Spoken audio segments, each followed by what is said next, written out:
All right, I think we're live here. Alright, they can hear us now. Yeah, I don't know if they can hear you. And make sure. Oh, okay.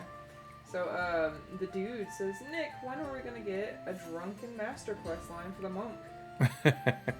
That's not a bad idea. We need to write that down. um, I think it would be great if you could do a quest like that and maybe have a quest need another friend that's of a different class. Because imagine if you went and go do a quest like that with a bard. Yeah. That would be a great way to make people find buddies. Yeah. Evening, folks. How y'all doing? Just wanting to continue tonight. The whole plan for tonight is just to do some testing in Night Harbor with the Inquisitor quest. I'm lucky enough of I've got my daughter still with me. She's visiting for the holiday. She had to work last week during the Christmas holiday, or the New Year's holiday, so she got to come by and visit us afterward. So I've been enjoying the last few days hanging out with her.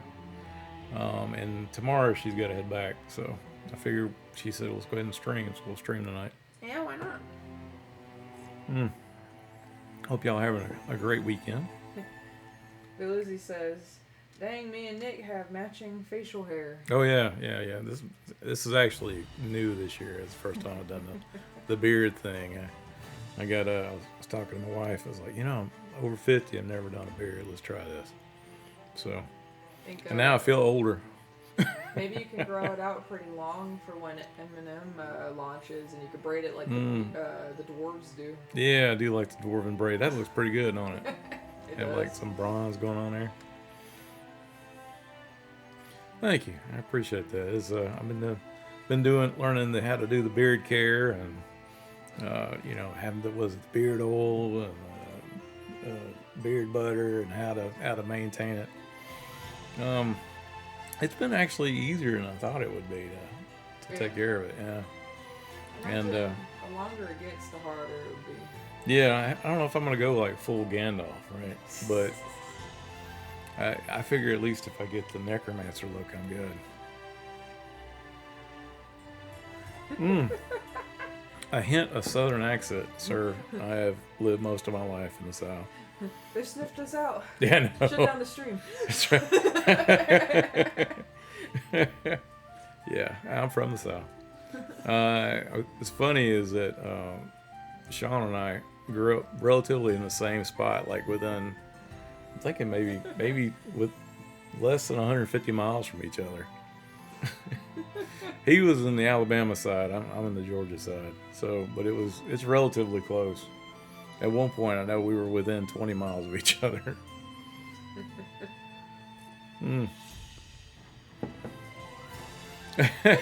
Auburn, yeah.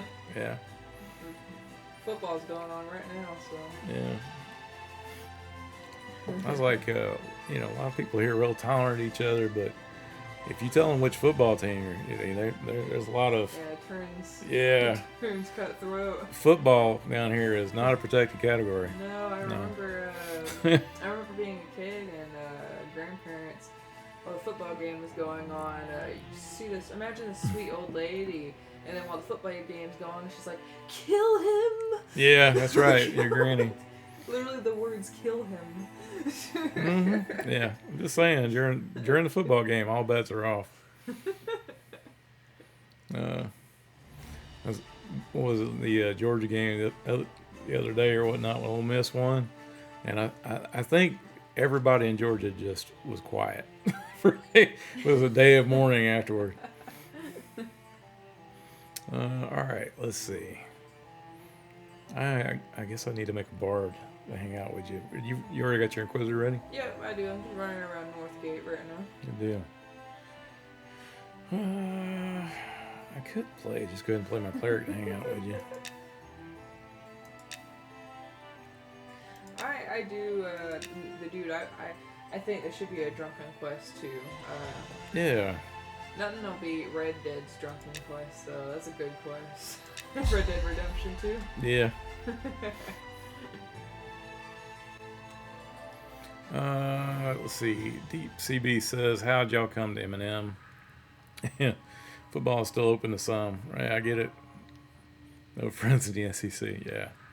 Interesting though, it's down. Was it down the Final Four now? Right, next week or so. Yeah, we're getting close. Yeah, I mean after Georgia was out, a lot of people here they don't even know anything else is going on.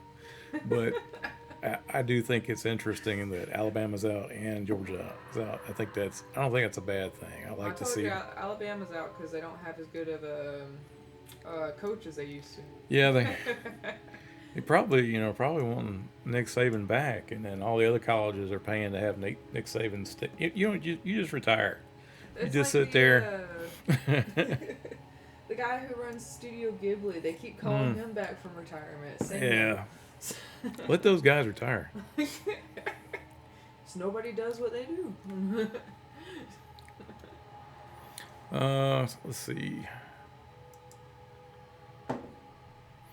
Castlex says, really hope does work on animations. They do work on animations. We've got 1, 2, 3 animators now. Animation takes a lot of time. It does. It's probably the longest, the length of trying to get stuff accomplished. Between that and the character art. It's kind of nice though when you're running through the game and you randomly see something and you're like, oh, that's different. You know, like I just walked past that fire pit and I was like, oh, that's new. Yeah, exactly. You know, you're able to actually find everything they're doing. It's kind of like Easter eggs.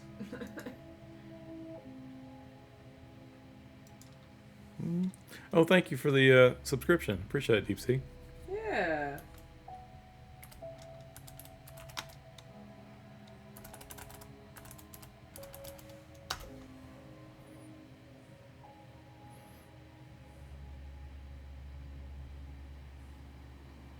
Yeah, Saban Dynasty is definitely over. I can't remember which game it was I was watching. There was an Alabama game being played, and I'm not I'm not watching Alabama all the time, but I was watching right before the game. Saban came out, and he was like telling these guys, these forecasters, yeah, if I was coach, this is what I would do. And I watched that game, and those guys were paying attention to what Saban said beforehand.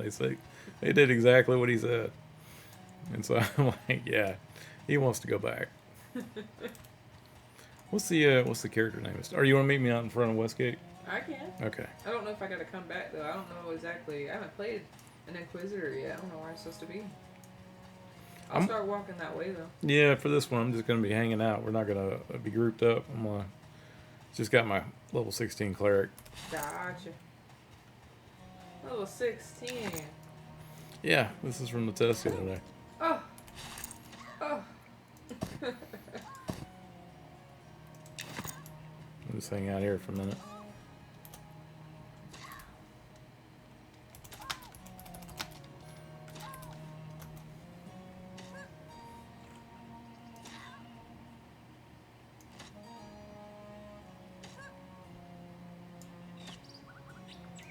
Oh my goodness.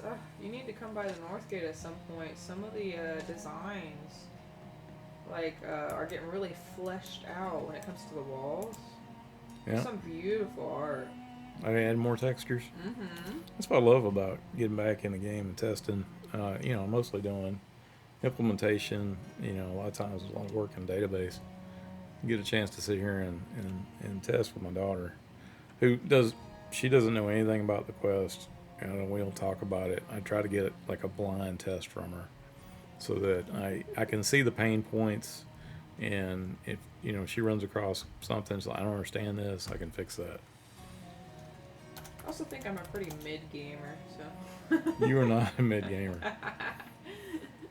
So I feel like anything I struggle with that's like a midpoint, She's very good. I guess we played Elden Ring together, and I am not as good at Elden Ring as she is. Oh my goodness. Oh, thank you for the hype train. Oh, look at And oh wow, look at all the gifted subs. Thank you so much, DP. See, that. Yeah. I appreciate that. Very nice, very nice.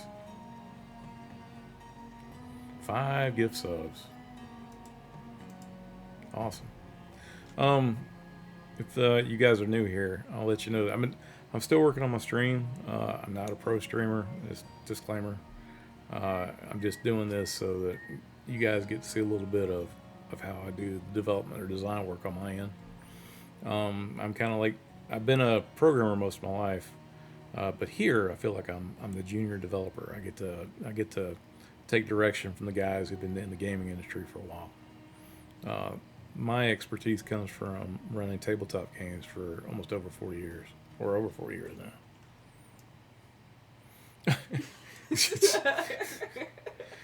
So, yeah. I expected it. You didn't expect to lick I expected Funyun? something that I should not have expected. So I was about to say, I am not disappointed. There's no way you expected the licked Funyun. Licked Funyun. Yeah. Did you have any trouble getting that name? I mean, it wasn't taken. No trouble at all. I didn't think so. I'm getting better.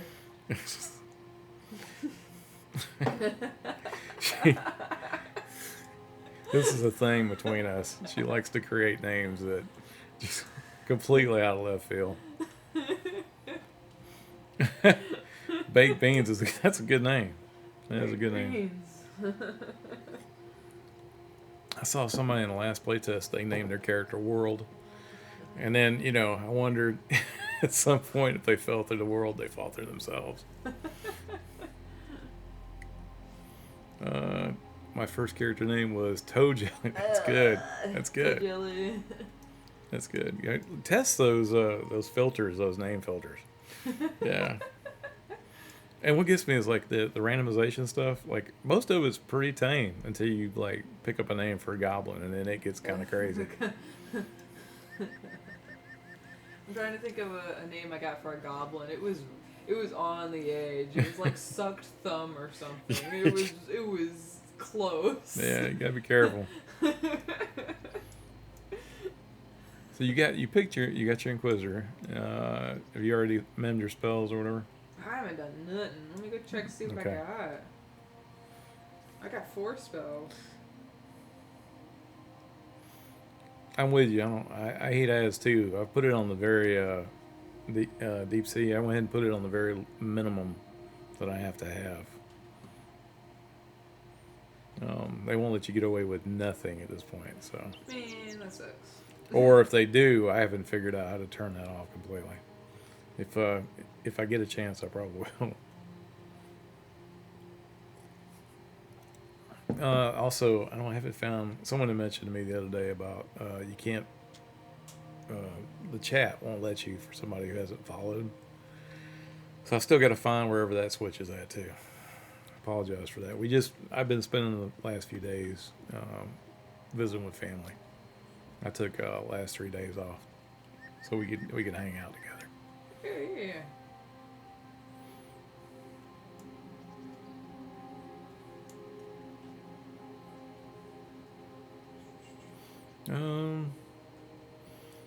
Bill Izzy says if you want a good name, Balzac is also pretty good. Yeah, that would test it. That would definitely test it. Inquisitor is a great class from what I saw on the playtest. Yeah, I mean, I think it's great. I will tell you, there is some NPCs that I've set up to be Inquisitor based. And a lot of times people will come back to me and tell me, "Hey, that NPC is tough," and I'm like, "No, I mean, he's even up to where you're at. It's just you're not used to getting handed every once in a while. It's kind of like in game theory, you have the rock paper scissors, right? And even like games like if you're familiar with Pokemon right now, they use a similar mechanic that you've got a type that's better than maybe another type, but also in that same breath, there's going to be a type that's going to be better towards your type. And so in this case, in this situation, the Inquisitor was better than the class that this player was playing.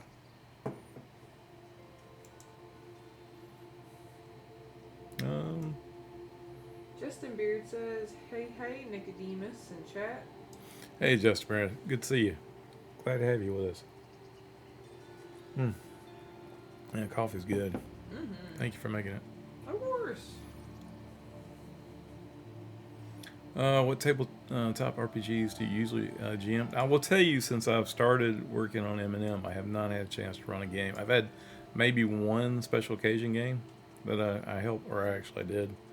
But my regular, I was running a game every weekend or every other weekend, and alternated between two games. Last one I ran was for 7 years. It was a Pathfinder game, but I've run every version of D&D with the exception of this latest version. 5e? 5e was the last thing I ran, but I know they've come out with something else. I don't think they're calling it 5e anymore. I know they have like 5e, and it's like some change. I don't think they've come out with like a 6th edition yet. I might be wrong.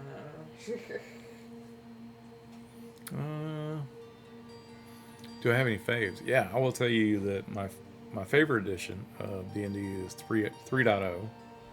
I felt like it was the best and allowed players to be more creative, not as restrictive as the other editions. And I would say I did like Pathfinder 1.0 versus 2. And then I would say for other games, I like Shadowrun and Cyberpunk. And I've been fortunate enough to meet a lot of guys who worked in the tabletop industry. I did get a chance to, because I'm an old guy. I got a chance to play with Gary Gygax in his game. It was called Dangerous Journeys back in the 90s. Didn't get a chance to play D&D with him. But I did get a chance to play Sovereign Stone with Dave Arneson. And I got a chance to be in a game where Mike Pondsmith was there for Cyberpunk. And Pathfinder was able to play with Eric Mona. And that was just over the years and different conventions and stuff. And they're all nice, good people. It's funny, you get around gamers and doesn't, it's get around like-minded gamers and just have fun. No one, everyone pretty much is having a good time, and there's never, I've never had a bad time gaming with people. Let's see. Vilizzi says, I have a question about Quest. One of the things about EverQuest is at some point they started to highlight words that would progress the dialogue for Quest. Are there any plans to do that later on? I got stuck on the Preserver Quest and Phaedril when you need to hit up the Bard Guild. Okay. I would say that I understand what you're saying about highlighting words. That is a design choice to not highlight the words. There's a lot of quality of life things that M&M is not going to do. And it's not to be, make the game intentionally hard for players. It's to make players think more. I feel like, and this is just me, but pretty much the team does this, where we feel like back in the day when EverQuest, we're trying to be more like EverQuest or when MMOs first came out. You would go along, and the quest stuff was not mandatory, not like more theme park MMOs that have happened like after 2004 when WoW came out, or EverQuest 2. And the point being is, as you're playing, the questing is not as important as going out and just hanging out with your friends. Top priority is gaming with your buddies and having a good night, and sitting by a campfire, talking, socializing. Quests are secondary. So they're not. You don't feel like you have to do the quest to be able to progress in the game. You can just go out and hunt, crocodiles or beetles, or go into Wormsbane, and take on skeletons and spirits and stuff. But the intention is that if you're interested in questing and you want a real challenge, you can look through the quest, and it's conversational. If you're paying attention and you read through the text, it's pretty clear. I think that over time, when we have words highlighted and stuff, I feel like it's taking something away from the player. I feel like when it makes it too easy. I don't want to say too easy, but when you have direction like that, the rest of the text doesn't matter. you're not reading the paragraph. You're only seeing the blue words or the highlighted words. And then you click on that, and then that experience is taken from you. I will say I prefer hunting and searching myself for how to solve a word problem when it comes to these quests. I do feel like Thanks for the follow.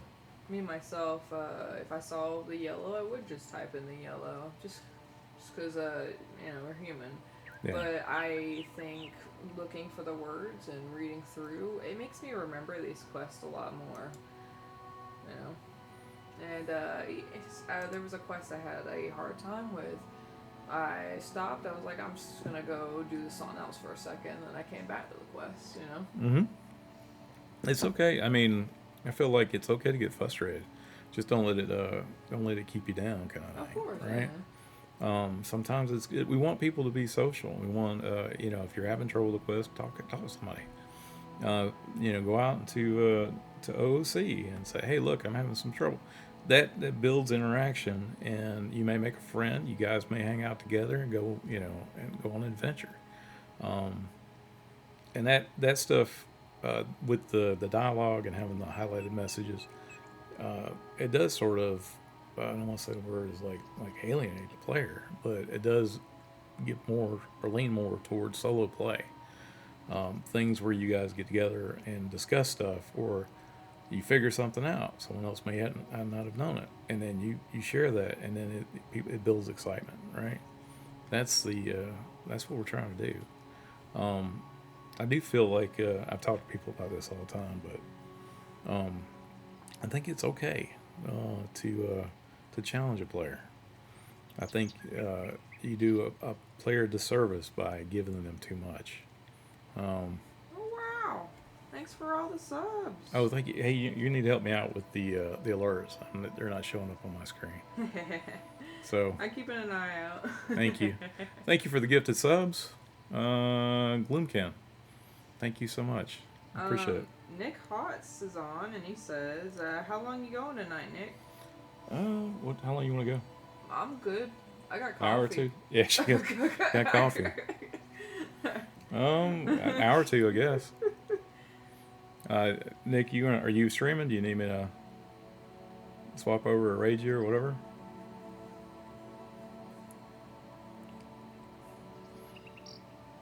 I didn't see you put in there. I wasn't sure if he had something officially he was going to be doing. I'll let you know if I see something. Okay, that's fine. Yeah, we're still trying to get I'm down a couple of screens because I got my youngin here helping me out, which I would normally have to be able to see stuff, the alerts and all. But I'm absolutely tickled that she's here and we can do this together.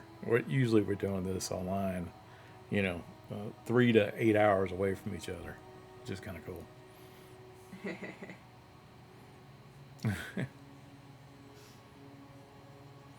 All right, let's see. Oh, there he is. Okay, I see it now. Vilizzi says the problem with the conversation mostly just a lore dump. So it's hard to follow when it's information dump. Yeah, but I mean you can go through and you have a journal. You can hit J, pull it up, and we'll show you all the conversations that you had, so you can read through it back at your leisure. You don't have to worry about actually losing it in chat or whatever. Jay has saved me. I don't think because I have I think I have ADHD, so I'm not gonna remember it. Yeah, I mean. So in character, I feel like my character would keep a journal. I feel like because if my character didn't keep a journal, my character would be dead. Lick says, "Oh, I missed it. Got bumped up. Sorry." Lex says, I always enjoyed pressing the wrong button for quest and EQ and auto attack the NPC. Yes, definitely. And if you're attacking an NPC and you got to run from it, make sure you turn that auto attack off before you come in front of the guard, because he will finish you off. You'll be smited. Yes. There we go. Gives me a little bit more room to read.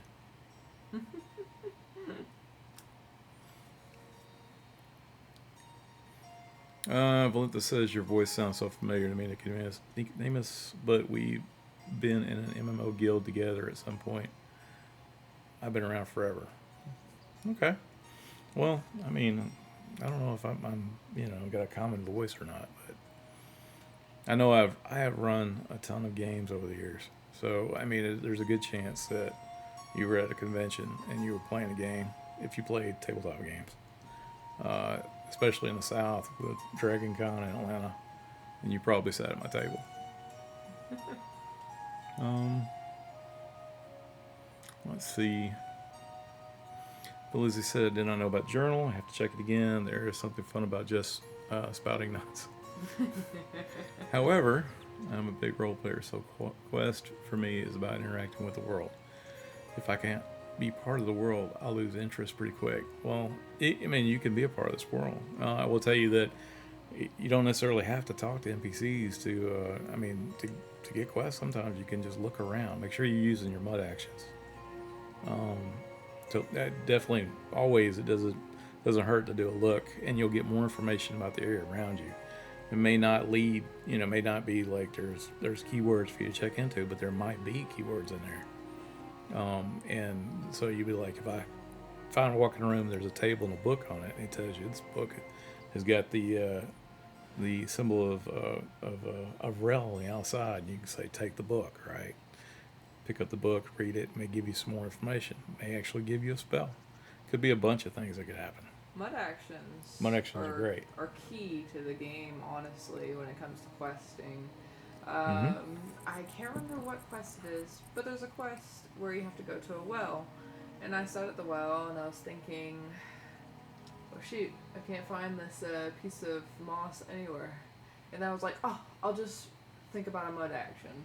Suddenly, my character says, oh, there's something like wet or something inside this well. And I'm like, oh, yes, there it is. Yeah, exactly.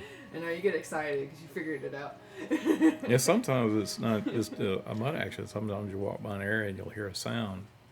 If you hear a sound that seems out of place, or you go by a place a couple of times and hear the same sound, I want to look around. Deep CB says, right, honestly, I've never been a part of this before, even though I've been gaming since Pong. I like this part, the behind the scenes. Oh man, I love are you talking about the stream itself? I love the fact that Niche World Cult does open development. This is about as open that you'll get. We talk about, you learn how character models are made. You learn about how 3D environments are made. You can check out Chinny D's stream. Sometimes he's working on his own. That he can show some stuff we can't show the public. Some zones are quite hidden. A lot of the lore is hidden. There's some things you may ask me about lore I can't answer. And it's not to be rude. I don't want you to get the wrong impression, but we want to make sure that when you discover something, it's in game. What lore about the laundromat lady? I've been trying. Ogre lady. I've been trying to work on a quest that I can visually show you guys so that you can sort of see the design process from my end. And that laundry quest, it's a minor piece. The reward type is to have like a shirt which doesn't have any stats to it, but you get it sort of in the color that you want it to help give you some identity to your character. Minor thing, doesn't actually give you any bonuses or anything. But also it lays out and shows you kind of what I go through to try to get a quest implemented. Castflex says, that's the thing I appreciate about M&M. They are intentionally avoiding guided quests. The idea is the quests are not mandatory, correct? And are meant to be discovered through reading NPC dialogues and exploration. That's correct. Very, very right. True. Galizzi says, I'm a big sim player, so I love getting immersed where I can. Some of my complaints originate from that. I understand. This will be a different game for you. And I hope you find it interesting. It may have a little bit of a learning curve, but once you learn the systems in place, and I would say that if you haven't had a chance to look at the new player guide, you need to, It's out there on the M&M website. I need to add those. Don't let me forget to add, like, when you gone, I need to add the M&M, like, bot or the command, so it'll pull it up so I can get that. Alrighty. Yeah, but just go out to monstersandmemories.com and look for the player's guide out there. It should answer a lot of the questions and show a lot of the commands that you can use while you're in the game.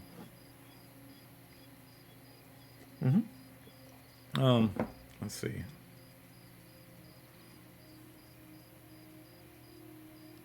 So Fizzwick is here. Say, sorry, I'm a half hour late. Hi, Nicodemus. Hi, chat. You're not a half hour late. We're actually starting late today. I've been trying to fix some stuff for the stream. We have some new emotes for you guys to try. You can get a chance to take a look at them. Let me know if you had trouble with them. But keep in mind that I'm kind of, like I said, new to this.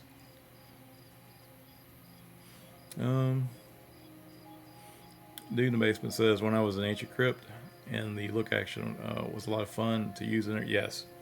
So there's a lot of times we just go through and add stuff to the zones to make sure that there's plenty of look actions. And they're not necessary. I mean, you can go through and like playing EverQuest, go in there and just fight mobs, NPCs, and do stuff. And then, it's a great time. Everything else is sort of icing on the cake.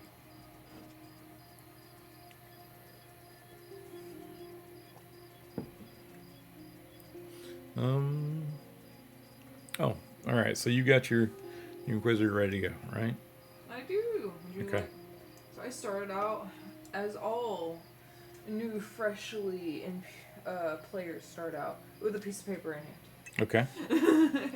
You have your piece of paper in hand. Yes. And it tells you. It says, "Hail, apprentice, Master Jafar awaits your arrival." Thanks for the follow. Spellbinder's Fire and Sage Side. You'll know you're close when you see the wizard tower looming overhead. Use the translocation devices beneath the tower to reach the spire. Once there, you'll likely find Jafar at the top. Your desire for advancement is well served by Jafar's... Oh man, y'all are testing my grammar. Tuligate. The academy he has built is high regarded with Night Harbor, and he employs only the finest instructors. If you lose your way, consult the nearest guard and inquire about the spire's location. Godspeed. Okay. How you want to start this then? I think it's funny how he's like Godspeed and I run to the opposite side of the city. We must go to the wizard tower. Okay. I will follow you. Are you sure you want to do that? Yeah. Okay. You mean last time after you killed me? I was reading Running chat. off the edge? I was reading chat. I walked away for just a second, and I come back and she's like, we're dead. Or just sitting there naked. Yeah. I got chat telling me, just quick, make a new character. You'll never know. You'll never know. Lizzie says it does feel great to get those nifty items from Quest. Yeah, it's worth your time to do Quest. It's just not required. And hopefully you'll find them entertaining. I have a lot of fun implementing and add them to the game. And there's a lot of quests. And a lot of them still haven't been done yet.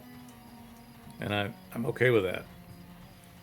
I'm excited to see, like, when EA starts and people are on full time, how many quests actually do get found. I'm excited for how many quests y'all can make. I'm not in no rush. I just keep making quests, you know? Mm-hmm. I'm excited for a game that has like a gazillion quests, you know? Gazillion. I don't know if I can do a gazillion quest, but... Well, get to work now. What you doing, old man? What are you doing? Chop, chop. Time to waste. Mm.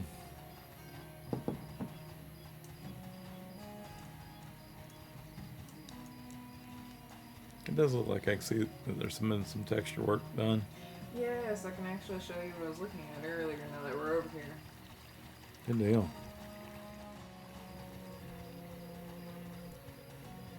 Went up this ramp, but I meant to go over into the stairs. Yeah. So if you look at this archway, look at the frame of the archway. Oh, I love it. Yeah, look how pretty that is. Ain't that awesome?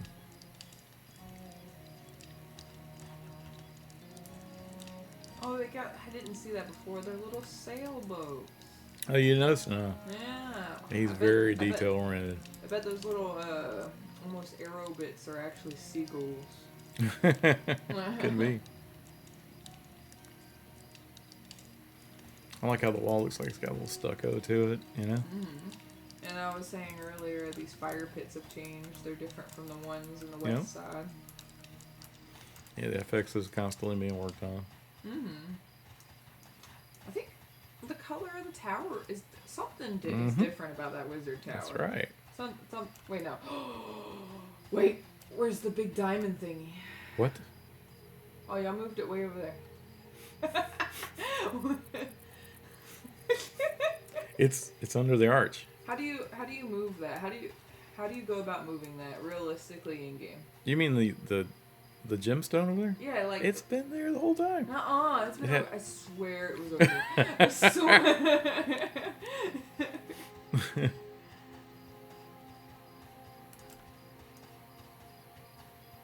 Oh, that tower looks beautiful. It does. It looks great. You gotta slow down. My little dwarf legs can't keep up.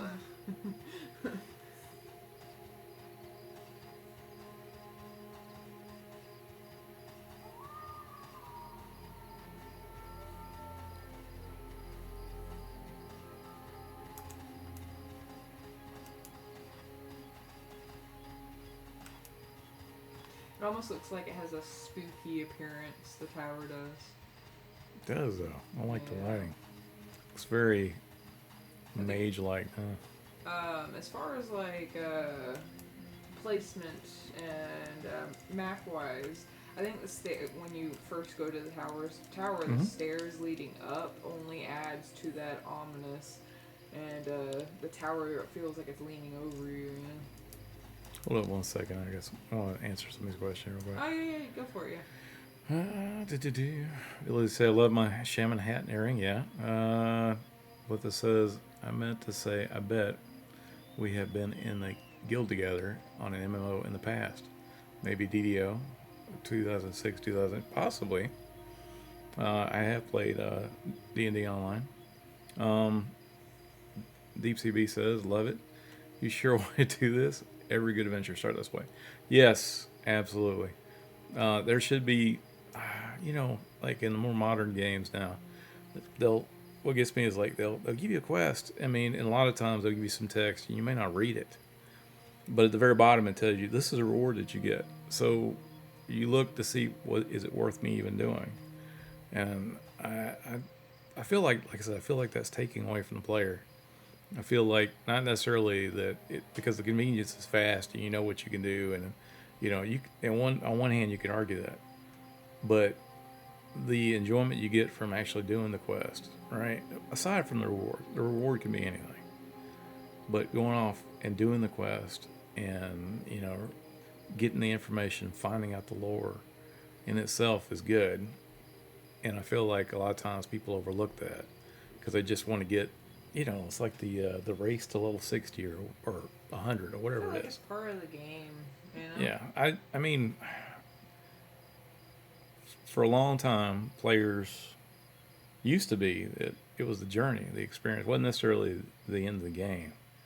When you played the tabletop game and you got to level 20, that was the end. Your character retired. You started a fort or a temple or a wizard tower of your own. Your character became an NPC of that land or that world.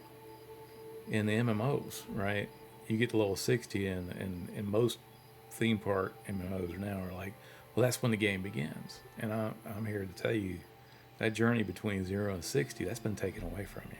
I feel like I feel like, if the game actually starts at level 60, then why don't they just start the game at 60, right?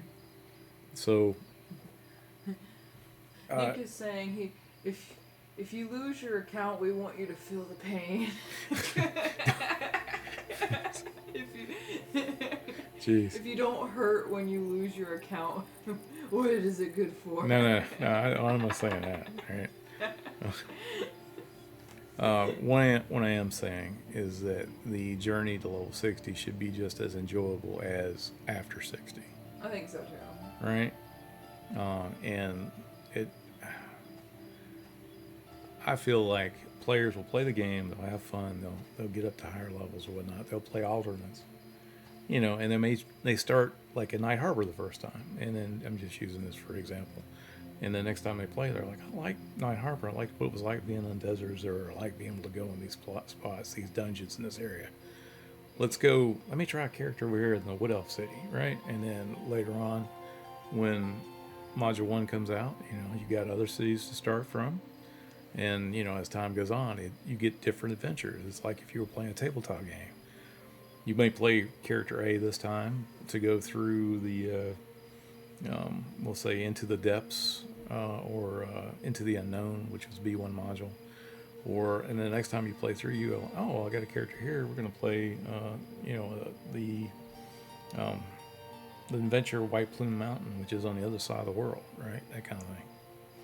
Kind of reminds me of so some people will be like, for anime, you can say the same thing. Like, they'll be like, just season 3, the first 3 episodes kind of suck, but then it picks up episode 4. I'm like, why isn't it great on episode 1? Let's see.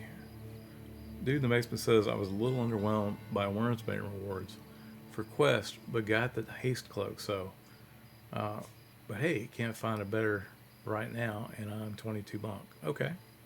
But you did find something cool, and did you have fun in Wormsbane? You did solo through Wormsbane, did you? Or spooky. That would be, it's possible. There are people who are really good at that, right? But it can't be me. Not me. I'm not going to get through Wormsbane by myself. Not until I'm like level 20, right? Let's see. Oh my god. Physics says, I still eagerly await the day when I can give a certain skeleton some soup. Yeah. I know what skeleton you're talking about. As far as like loot goes, personal experience, yeah. I think the best loot can be found on like named enemies. People will go in as a group and camp. Yeah. And try to kill this named enemy. They are hard drops, but there are some pretty cool items in Wormsbane. Yeah. Let's see. Savage Bro says, I hope there are a lot of quest Easter eggs in the game that take time for players to solve. I believe there will be. Keep in mind that when EA starts, June 1st, I believe is the date that's been assigned, that when it comes out, it will still not be a finished game. We're going to, intention at that point, once the EA comes out, is to allow people to make subscriptions, to play, and help fund the game all the way to 1.0. But as time goes on, more and more stuff gets added. It's just, right now, we're all, with the exception of, like, the founders, all of us are volunteer. We have day jobs and stuff and limited time to be able to put stuff together. I myself work, I sleep 4 hours a day. I work 2 jobs and also a caregiver. This is not me flexing. It's just, this is the reality I live in. But I would love to work all those hours just on M&M. Just right now, this thing, like you gotta feed families. They like being fed, they like having shelter, and that kind of stuff. So we have to do the day job, but it's all good. I can't wait until y'all open a merch store, because I'm a maximalist. I'm poor, so I need my items. I'm not a minimalist, so I would like my M&M merch. Yeah, I can't wait to have M&M merch because I know some of the Goblin stuff is going to be on M&M merch. Oh my god, I'm excited. Let's see. Man, I'm so behind the chat. I am not good at this. I am not good. I apologize if I missed your question ahead of time. I'll just let you know. Dude, the basement says, I think having a full set of gear for the look is fun too. With Wormsbane, it said, don't dig the shoulders though. Okay. Know that there's a bunch of different suits that they're working on with, so like the suits, but more gear, different sets of armor, that kind of thing. Constantly, ZBrush and Zucan have been working on the character stuff. Goblin does all the concept art for it. You get a chance, check out those guys' streams because you can learn a lot from how long it takes to do this kind of stuff. What's involved. Deep Sea says, man, yes, I had a great Riffs group when I was young. Amazing GM. We played every Saturday for 2 years. At the end, I was level 8. Haha, it's a journey.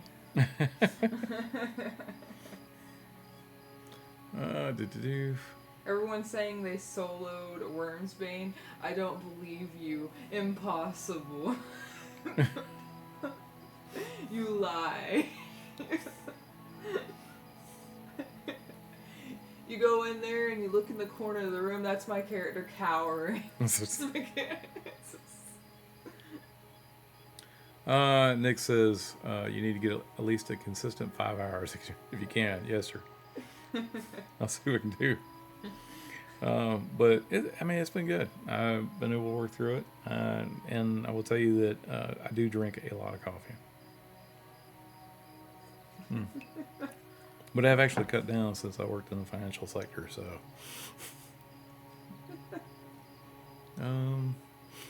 Deep CB says that you're doing great. Honestly, we're just here for the stories. It's cool to hear from the inside. Well, I'm glad that you guys like to listen to stories, and I really appreciate you guys supporting us, even if it's just going out and talking to people and letting them know that we exist. It's we appreciate you guys testing during the play test, and definitely appreciate all the. I know people put in the bug reports and petitions. All that helps us out. Don't ever feel like, well, I'm not going to put a bug in because they're not going to get it fixed. We go through all of it. It may take us a little while because, like I said, we only got so many people. But I guarantee you, John has seen every one of those reports, every one, because he does all the consolidation when there's like 2 or 3 of the same bug or whatnot. He goes through. Yep, this is it. And let's see. Well, Bloom says, dang, now I feel a slacker with 8 hours of sleep. 8 hours, I believe, is supposed to be a good amount of sleep. Anything less than that is unhealthy. Yeah, well, I guess when you're younger, you really need more sleep. I will say that, this white hair on my beard, I earned this. Well, what I do, and it's completely unhealthy, is I'll have like a couple of days of like 4 hours of sleep. Yeah. And then when I have an off day, I call it a hibernation. I'll sleep for 15 hours. Who's that followed? I can't read it. We got Healing Froggy. Thank you for the follow. I gotta fix that where I can see the alerts. Yeah. Another one of the things I need to add to the list.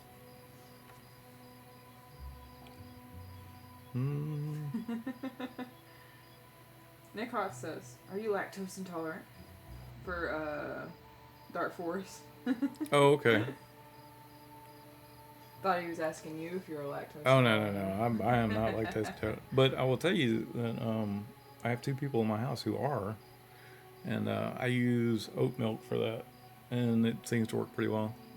It's alright. It's not like milk, but it's a good substitute, right? They like it. Um,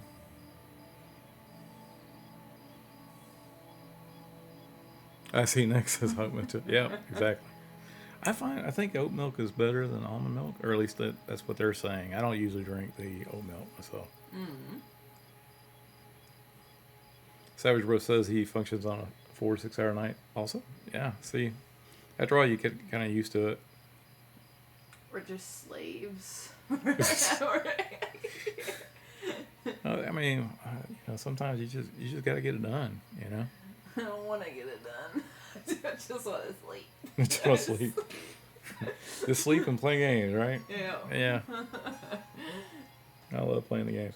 Oh, no, I was gonna say, isn't it today the last day for like the Steam sale? I believe it's the 5th. Yep, today's the last Yeah, day. if you guys hadn't had a chance to look out there. There's a lot of good games on sale. Mm-hmm. Yeah, definitely get a chance to look out there and see if there's any games you pick up. And if you get a chance, there was one game I picked up recently, The Embers Adrift. We had a chance, or Sean had a chance to interview the Embers Adrift team, and they go through Steam to do to get access to their game. So you get a chance to check that out, please do so. Those are some really good guys that work hard on their game. It looks beautiful, and it's pretty cheap right now. If you're gonna get it, now's the chance. Yeah, yeah, especially the winter sale stuff. There's some really good deals out there. And this is not supported by Steam. It's just as a gamer looking out for other gamers, and if you're looking for something to do while you're waiting on M&M, Of course. that's what I'm talking about. The other game I would suggest for sure is Adrolian Online. Oh, yeah. AOA. Don't know when they're going to do another test. I've been trying to keep up with that, but if you ever get a chance to see their play test, give them a try. That one's absolutely fun. Yeah, we had a lot of fun with last time we played. Let's see what else we got. So Deep Sea says, so I may have missed it before, but can you give me some backstory on you, how you came to do what you do for M&M? I'm a geek. Let's see. I will say that I've been a programmer most of my life. I've worked in both financial and aerospace industries. I'm currently in the aerospace industry as an engineer, senior software engineer. And I will say that for the longest time, I wanted to know if I could do this kind of thing for a living. As a young man, I was not encouraged to be a game programmer, just to be the easier way to say it. But I have always been a tabletop dungeon master for years and years and years, doing things like running adventures and doing art and creating puzzles and creating homemade maps and all that good stuff. And then I run across Sean doing some streams on EverQuest doing interviews, and then I saw he was actually working on a project, so I wanted to listen in a little bit. And I got more and more interested in what he had to say, mostly from the developer standpoint. And because it's always intrigued me. I've always wondered, before I got on M&M, what it would have been like. What my life would have been like if I would have been a game developer. I've done very well with my life. I don't regret it. I've always chose the path that I thought was less chaotic. Gaming industry is really volatile, and you can just go out and look at any company now. The last 2 years, there's been many shops have folded up, or they have had to have layoffs, or what have you. And so when I was younger, I had an opportunity to do gaming, and I didn't take it because I was worried about my family. As most people are. I just chose to go to something that was a little more stable. And then as Sean's stream was every week, I was listening to Sean's stream during the COVID season. And I would get on the Discord, and I would we'd play a game that Saturday night. The next day I would put on the Discord, like the map I was working on, or I would put in artwork that I was doing for the game, or I would do a story. And it was mostly just a creative outlet for me. And at some point, Sean took notice, and they had a game designer position open. And he told me, he's like, "Hey, you need to apply for this." I was like, "Okay, I'll try." And I told my wife, and she was very supportive of me. And she's like, "You've always wanted to see if you can do this." I said, "The only thing that you can tell me is no, right? That's the worst thing that can happen. No, I'm not good enough, right?" And so I did it, and I got an email from Sean later. He said, "We got a lot of people applied for this. I have to get with you in about a week or so." And then 2 weeks later, I get another text from Sean, and he tells me, "Hey, I'm gonna let you know it got down to the last 3 people, but I'm gonna let you know now that you're out. That and that your submission was solid. It was very good. I could tell that you know your stuff, and that just to let you know that the other 2 guys are very good too, and they have game industry experience." And I was like, "Okay." And so I told him that I appreciate it, and that it was a lot of fun. And I asked him, I said, "I don't mind sending you stuff, and you can use it or not use it." I said, "But the thing is, I'd like to be able to contribute in some way, and I'd like to help you guys out in any way I can." And he said, "Well, I really appreciate that. Man, I love your attitude. Can you write me?" I'm trying to remember what was the first thing he asked me to do. "Yeah, can you write me up 3 quests?" "Sure." And I turned that around in like 2 days, and I gave it to him. He said, "This is great. I like this." And then we went through it. And the last thing he asked me about, he was like, "I need you to do me a write up on a god." And so I chose one, and I don't know if I really can't tell him about it, but I chose one, and I did it for him. And at that point, he was like, "Hey, look, I need to get you on the team. Let me talk to the other founders." And I was like, "All right, that's cool." And then he told me the day after that, he's like, "Yep, you're good. You're gonna be on the team." So even if I wasn't on the team, I would do what I could to try to make sure this game succeeds. I have it, I want the game to succeed because I feel like I want to know if I can do it. I want to know that I love this kind of game. To me, it's like D&D, but computer generated D&D. When we're doing the quest and stuff, I use every trick I've learned for 40 years to try to make the quest interesting and push the players a little bit. And I want it to be, when you finish a quest, I want you to be like, "Wow, that was cool." You may look at the reward and be like, "Oh, maybe the reward isn't what I wanted," but I mean that can be, there's still, I'm gonna tell you, even when we start EA, I'm sure there's going to be some polish still going on, right? But the foundation's good, the bones are good for the game. I don't know, the reward for that measurement quest. Can't talk about it. So, can't talk about lore. Let them figure it out on their own. Let them figure it out. So, it's just, we could keep it between us and however many people are out there listening, right? We don't want to do that.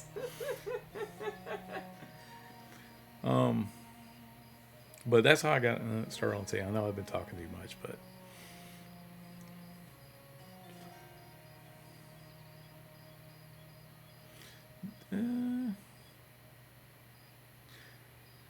Dude says, "I think we need something else until the EA." I mean, there's going to be a beta coming up. I know that alpha, I think, is going through January into February. And you can correct me if I'm wrong. I don't have the sheet in front of me. But I do believe that it is starting sometime in March. April, May. Yeah. It should be like March, April-ish time frame. But I do know that EA starts June 1st. Another game I've actually been testing out that's currently in the works. They're just letting people play it while they're working on it. On sale for the winter sale. It's called Aethermancer. You like Pokemon, you like necromancy. It's the same thing. So the game actually rewards you. So if your necromancy Pokemon die, Hmm. you resurrect them, and the game rewards you for constantly using them, and they get more nasty looking because you're reusing them. You can show me that later. It's really good. I like where they're going, but that's another one if you're Hmm. looking for something to do while y'all wait. All right, let's see. Linda says it went from Zmud, text-based multi-user dungeon, to EQ. It blew my mind. Yeah, I agree. I played some MUDs back in the day, but I really like the old. I know this is gonna sound when when you talk to younger people about like the old days of Zork and stuff like that, and I think back in like the '80s or '70s, um, we had text-based games. There wasn't pictures, there wasn't graphics, there wasn't 3D stuff, but we kind of filled in the gaps with our imagination, right? And as graphics get more and more realistic, I feel like we lose some of that, right? I think it's okay to have your mind to sort of fill in the gaps and things that don't. I, one hand, graphics are great. They're awesome. They look great, but it takes a lot of time, from what I'm seeing, my viewpoint, for that. Unless you've got like 1,000 people working on a game that can make every spell effect and every type of character, and I mean, it's a lot of work. And so, you know, guys at M&M, we're trying to do as much as we can with the resources we have, to get it done, in a good amount of time, right? And a pace that the players want, right? So, Chaos Flux says, where can I see examples of your quest? I'd love to see at least one example or perhaps a submittal. This really interests me. I cannot show you the quest, unfortunately, because the ones that, the ones that I have done, are either are in the game or will be in the game at some point. There's some that was a little complicated. Yeah, because the original submission I did for Sean, was like a 2-page. It was kind of quick, and then I told him, after we discussed, I was like, I want to show you what I can do, and then I gave him like a 36-page module I would have done for a tabletop game with maps, and how I would sort of work the art to where what we had would work into the module kind of thing, and he was like, wow. It's like, I love it. We just can't implement that right now. It's like he's like, it's an epic quest. I understand. I just wanted to flex and show you the range I got. So, DP says, Nick, man, thanks for sharing that. That's the mentality I love. Sometimes we have to wait till later in life to try what we love because family needs to be fed. Awesome. Thanks for sharing. Yeah, first, I'm always taking care of people. But I will also say that if you have, and I'll tell this to anybody, is that there's something that you feel passionate about or that you love or want to do it. Whatever, as long as you're not hurting people. So, but I feel passionate about murder. No, don't do that.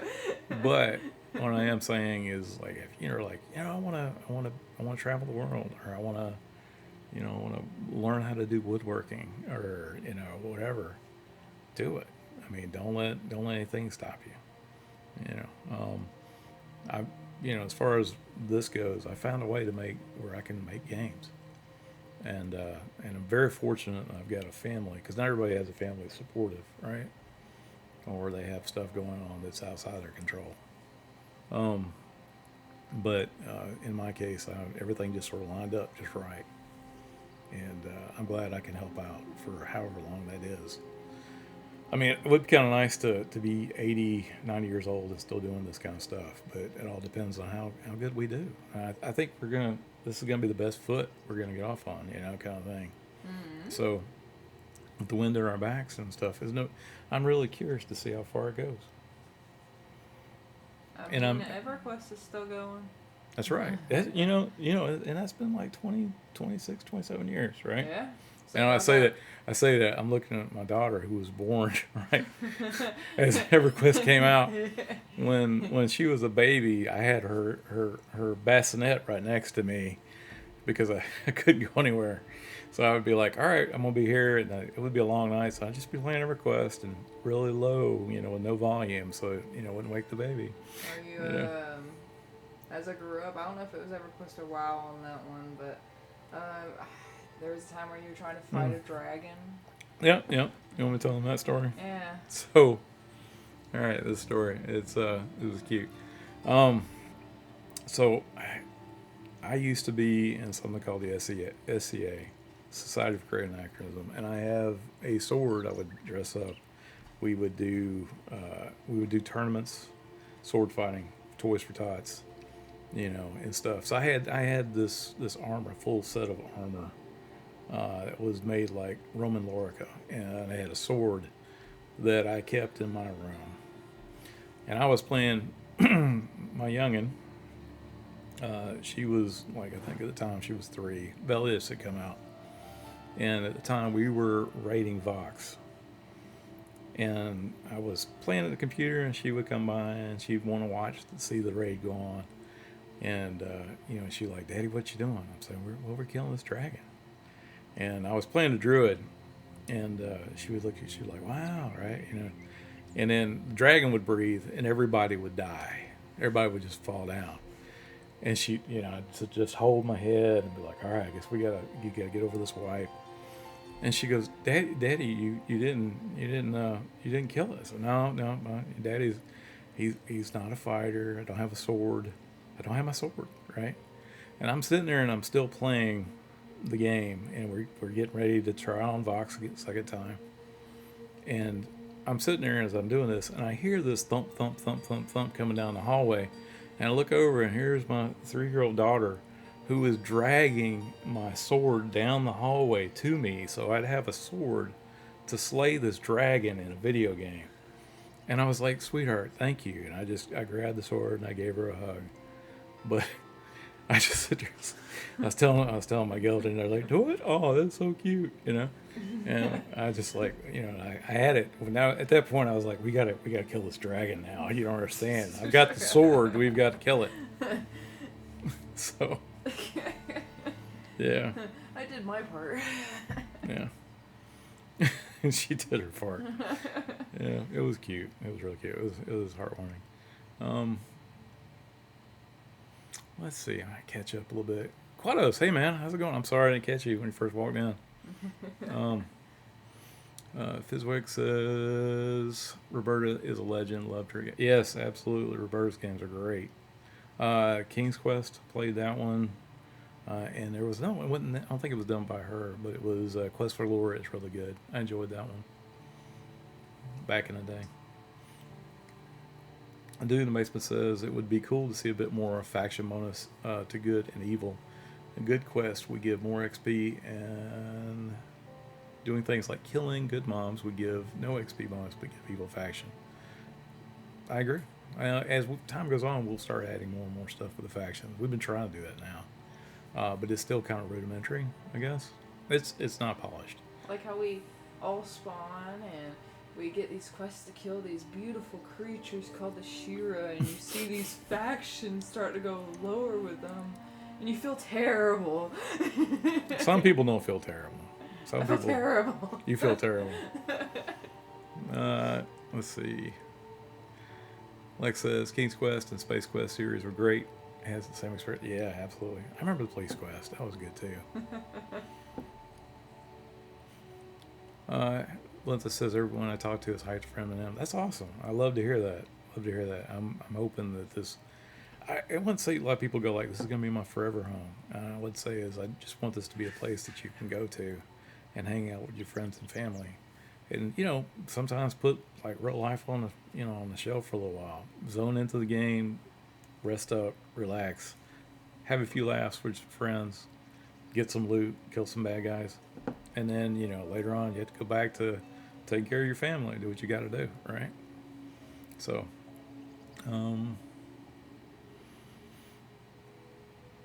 Lead the Basement says, I really think that it's still impressive over time I hear an M&M team member speak and talk about the game and why they are wanting to work on it. And I get super excited all over again for this game. M&M really has a heart and a soul, I feel like. Yeah, I mean, it's a lot of passion behind this game. Every person on the team I talk to, everyone's pulling their weight in the same direction. And there's not like I just speak for myself, but um, it gets me is like, I'll reach out in Slack and be like, hey, I need this thing, right? Work on this quest, come with this part. I need this thing. I need some decisions, and everybody pitches in, and the people who have the responsibilities come in and they wear, and then we have a decision within a day, right? And then we have people working on stuff within a day, and then when I circle back around to where I need that piece, it's there, right? And so, and that's the simplest way I can say that. Everyone's working and all this is, like I said, everybody's working regular jobs and then having to do this in the evening. So, and we're at different time zones all over the world. So I know that like right now it's what 1:30 at night, and Ali is I think 8 or 9 hours ahead of us, right? So it's midday probably for him, you know. And he's got work to do too. So it maybe you have to work with people's schedules and try to figure it out. And we've been doing well. Oh man, SCA. I tell my kids about that back in the day. Yeah, it's still going on. I haven't really been a part of it for years, but I enjoyed it. I was in it for actually when I was younger, between I was 20 to 25, and it was mostly in the South that I went. I didn't go outside the South of U.S., but I got around to a couple of like Fool's Wars, if you're familiar. And there was I'm trying to think that I never got a chance to go to Penzic, so but I did participate in a couple of tourneys, and I can tell you that I won more than I lost, but it didn't have more than maybe 70 or 80 fights in my life in 5 years. So that's where I was at. Never got knighted, never had a title. But I learned from one of the best, I think, Lord Colin Douglas, if you know him. Let's see. Valanthus says, I chop off their tails and turn them into, not going to tell you who.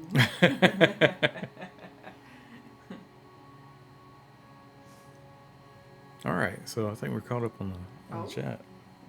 All right, so I know, this, it does make it a little bit more challenging to get to do the quest. This quest probably would be like 5 minutes, but oh really? No, I'm just saying. Never done it.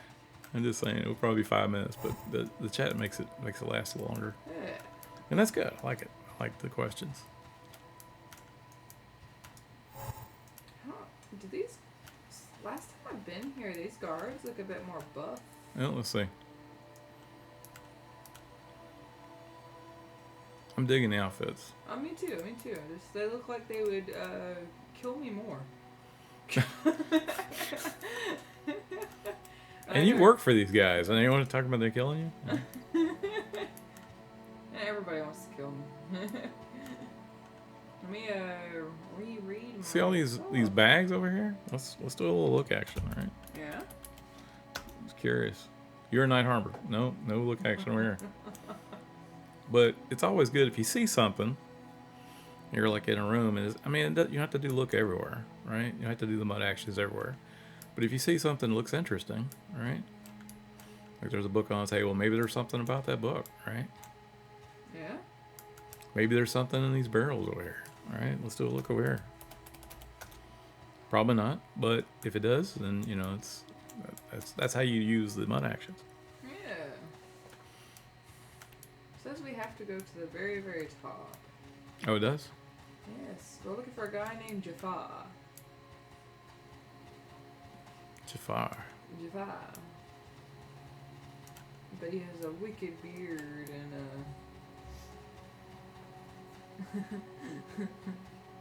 maybe a genie lamp. All right. You remember in Aladdin, the enemy was called Jafar. There he is. Good job. So I'm gonna hand him this little letter here. All right, go ahead. Here's my birth certificate. What? Yeah, it's the certificate you get when you birth. Oh, is that what it is? Hands back the unwanted items I gain experience. Says, very well met. You have arrived safely, and I am indeed who you seek. Welcome to the Spellbinders of the Spire. Jafar says, the desert grows more dangerous by the day. You have arrived none too soon. Says, I'm sure we'll get better acquainted in the days to come. However, you must be tired, so I will delay your introduction for trainer no longer. Okay.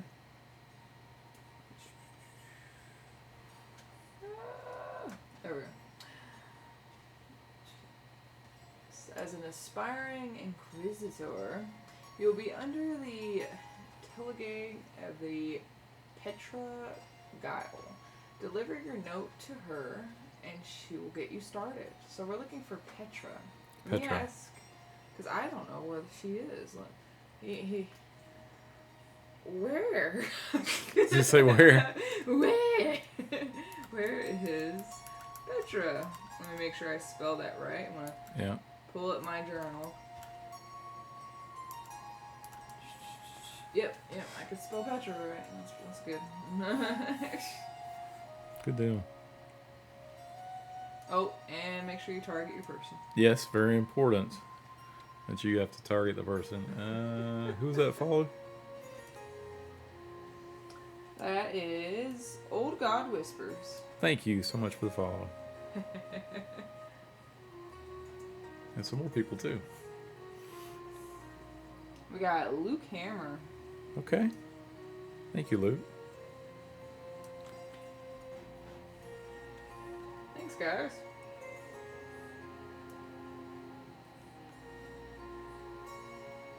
I keep looking over here. He's over here in the corner. He's like looking over the edge. Like, what's he looking at? Right? Those are questions I always ask myself. Like, what's he into? What's he looking at? He's like, I will say, maybe need to move him a little bit where he's not looking right at him. He's kind of just looking at that little piece of wall there. Yeah. I'm gonna like zoom in on it. Yeah, like stand in that corner and just like zoom all the way in a first person. Yeah, exactly. All right, so you want to go after Petra? Yeah, I asked where is Petra, but he didn't like that. Let me make sure I'm still targeting. Target him. Yeah, make sure you target. Under deliver your note here and get started. Well, maybe the note he gave me, or is it the same note? Check it. Oh, yeah, let's maybe maybe he gave you a different note. Maybe something I'm not supposed to open. No, it's the Click. same. You open it and it's a love letter from Jafar to Petra. It's got saucy stuff, and you close it immediately. Oh, thanks, Deep Sea, for gifting some subs. Oh, wow. Thank you.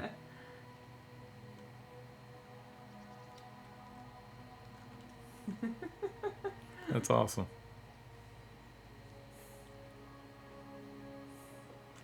Let's see.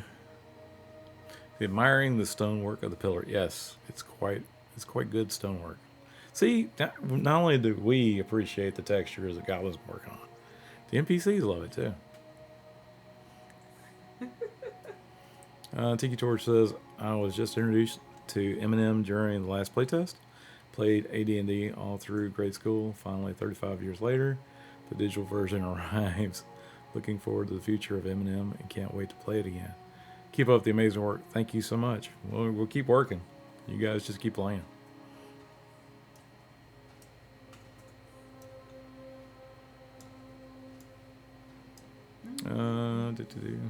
It's his favorite pillar. It is. I also asked her full name, Petra guy. Yeah, I Okay. like that. No? It must be his mistress. He doesn't want to talk about her. Alright, I'm gonna put a little note down for this. Oh, okay. You think something should come up when you speak her When name? you ask, yeah, Petra. Okay. Let me make sure there's no other keywords I need to look for. This is the kind of stuff I look for when we're testing. Mm-hmm. Is where are the gaps? Not necessarily the Petra. The question is the actual gap, but it would add extra information for the player if they needed it. Or maybe I could be like, note question mark? Sometimes very vague helps too.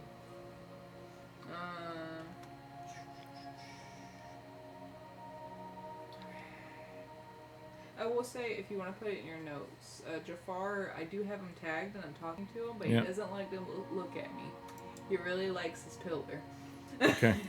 Well, I mean, that could be just the way Jafar is. Oh, right? You mean he doesn't feel like he needs. It's to like, look at here, me. take this. It's like an authority thing. I got you. You're just you're just a. It's like nothing to him. He is God for all he thinks.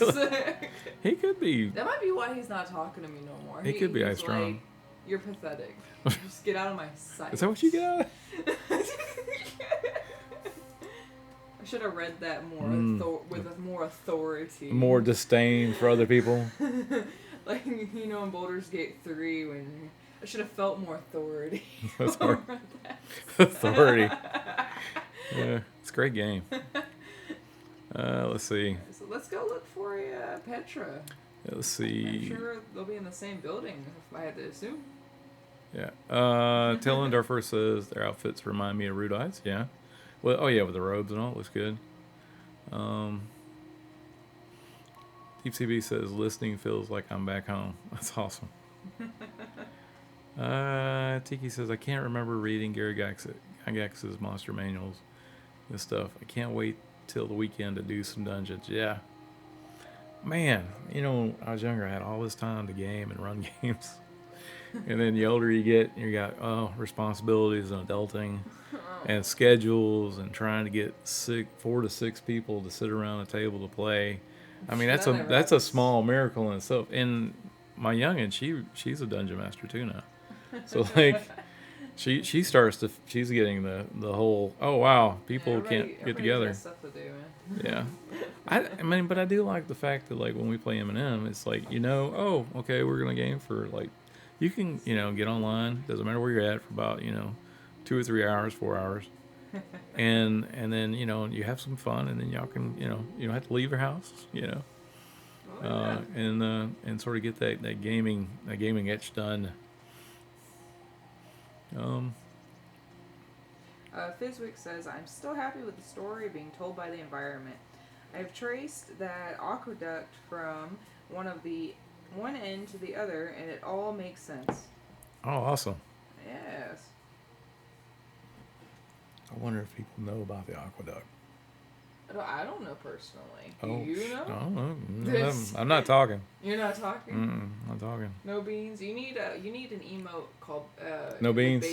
Baked beans or something.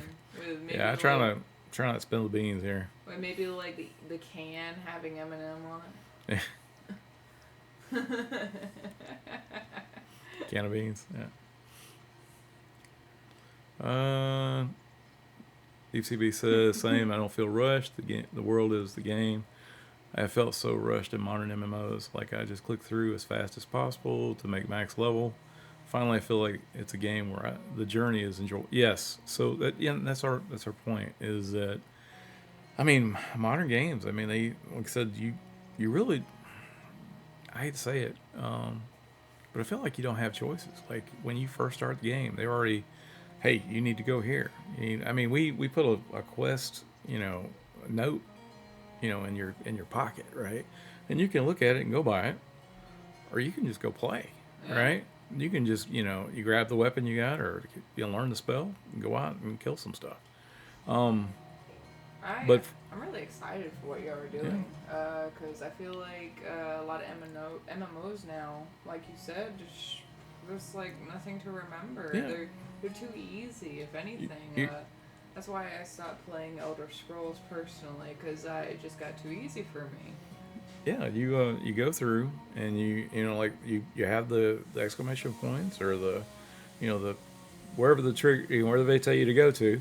You talk to somebody and then they give you a golden light to go somewhere else, so you have a way to find where you need to go, and it just makes it to where it's a rush, and the next thing you know you're 10th level, 20th level, 30th level, and you don't remember anything about where you've been or what the adventure was, or was what did it even matter, right? That's what gets me. Does it matter?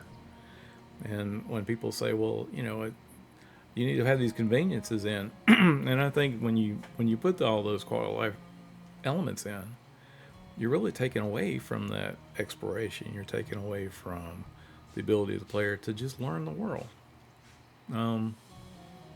And I love the fact that we're not doing that. And I know it's controversial. I know that there are people out there like, this is what I want. I want to be able to know where I'm at. I got to have my mini map. I got to be able, any store merchant I go to, I got to be able to drop this stuff off. And and they go like, and it's wasting my time. And what I say to that is, I'm gonna be honest with you. Every game is a waste of time, but it's supposed to be a good time. You get from playing the game, you get just like if you're like getting sleep, right? Sleep is rest, right? This is playing a game is relaxing. It's de-stressing. So that is important, right? To play the game, to have fun with your friends. But if you're playing a game because you got to rush to the end, are you really enjoying it? I mean, I'm just asking a question. Yeah. The dude says, Mm-hmm. if I could hook up my VR headset to Eminem somehow, forget about it. Get the old EQ poop sock out.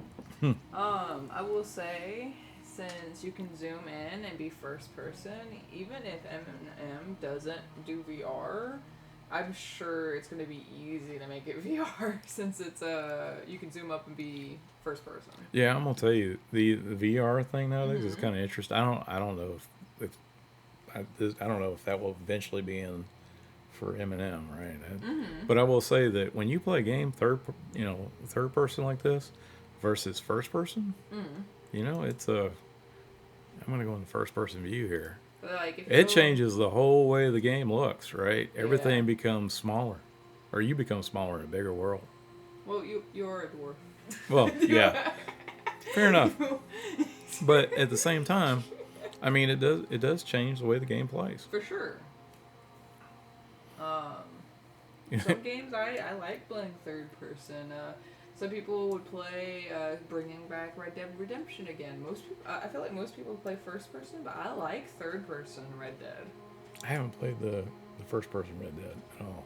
Yeah, like some people do that. But I gotta look at Arthur. He's a gorgeous man. I will say that game is pretty awesome. It's you got AAA games and then you got Rockstar. They are their own. They're in their own category. I don't think there anyone else that even comes close to that. So, and it's impressive. It's very impressive. But I mean, it'd be interesting. Like if I had the money, if I had Rockstar's money to put in Eminem, how much? Wow, right? Could you imagine?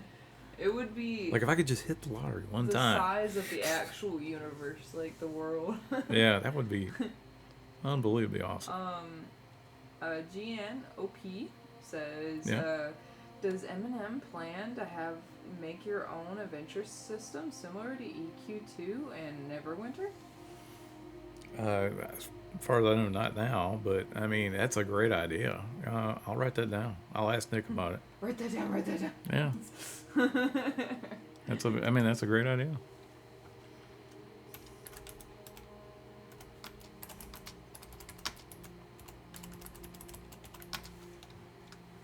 Thank you. Valentus says, a giant yellow exclamation point above an NPC's head is very off-putting to me. For me, I remember the yellow exclamation point as a WoW specific thing. It doesn't feel real, but it does feel nostalgic. Mm. I remember that specifically to that game. Yes. I mean, it performs a function, right? It allows people to have awareness of something that's in the area. Those people, I mean, if you didn't have the exclamation point, they could still go and talk to those NPCs. One could argue that if you had like 15 NPCs in an area, if there's no exclamation points, then are you wasting your time talking to NPCs? But you'd still learn stuff about that area of the game or those people, right? That's information that you would get. That if you just had exclamation points, and there were 15 people and only 2 people had the exclamation points, chances are you're only going to talk to those 2 people, and the rest of it just becomes environment. You could really don't need those other 15 people. You could just put chairs there or whatever. Thanks, Deep Sea, for giving out more subs. Oh, thank you. Appreciate that. That was very nice. Yeah. That's cool. Let's see. Butcher says, I missed so much of the stream already. No, not much. We're just hanging out. My youngin', she's supposed to go back tomorrow at some point, but she's not in a rush, so it's not like she's got to leave here, get like 2 hours sleep, and then go somewhere. Oh yeah. We're good. We're just hanging out we'll for a be while. back on. I'll just be we'll just be not in the same room. Yeah. I love that emote, by the way. The no love for gnomes. Yeah, it was really good. Yeah, it is good. John would be impressed.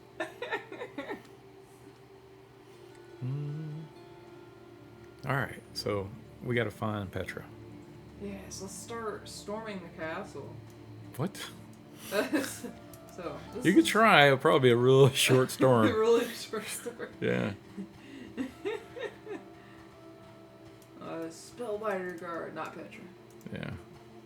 Oh, we're coming to a T, I think. Well, no, there's nothing over here. Okay. Is there? Yeah. Just a Harry Potter's room right here. I'm sorry. Is that the room of the requirement right there?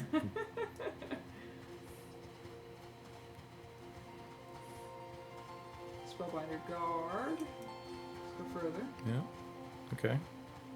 Another guard.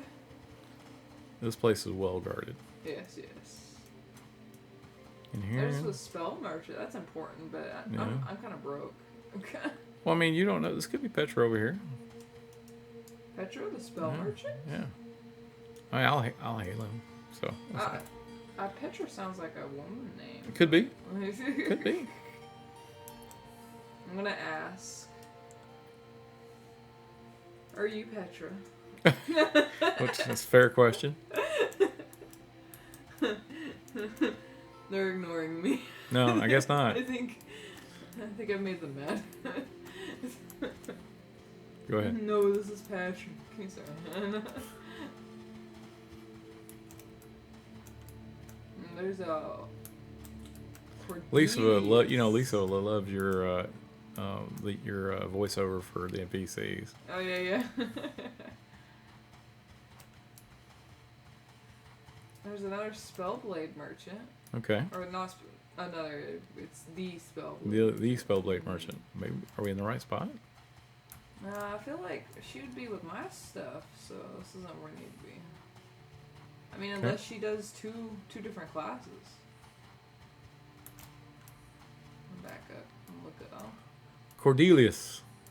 Yeah, Cordelius. No Petra though.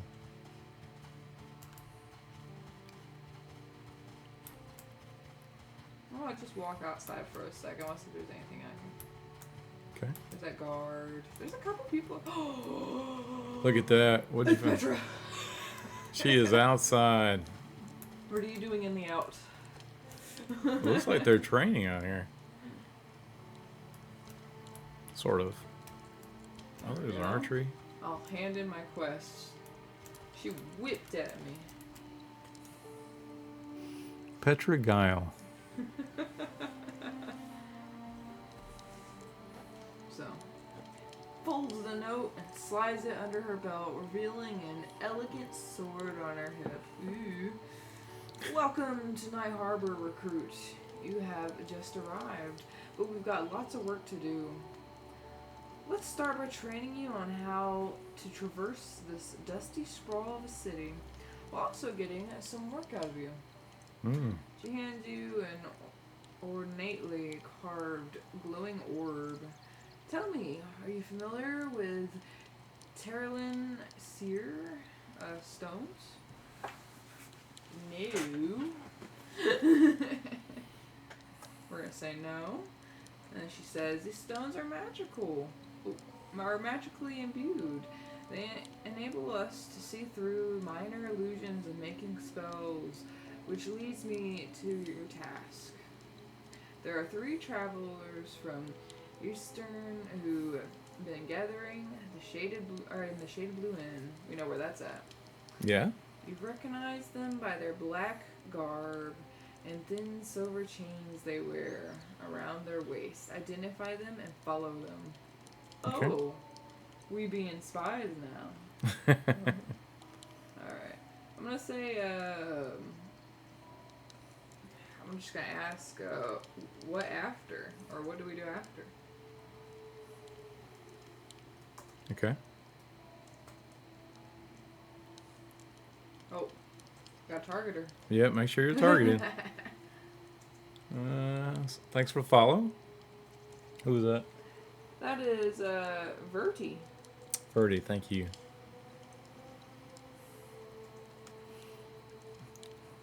Deep CB says, I love that y'all get to share this. My kid's 22 and 23. And I have a 10-year-old Minecraft world. We still occasionally play. That is awesome. I like that. That is really cool.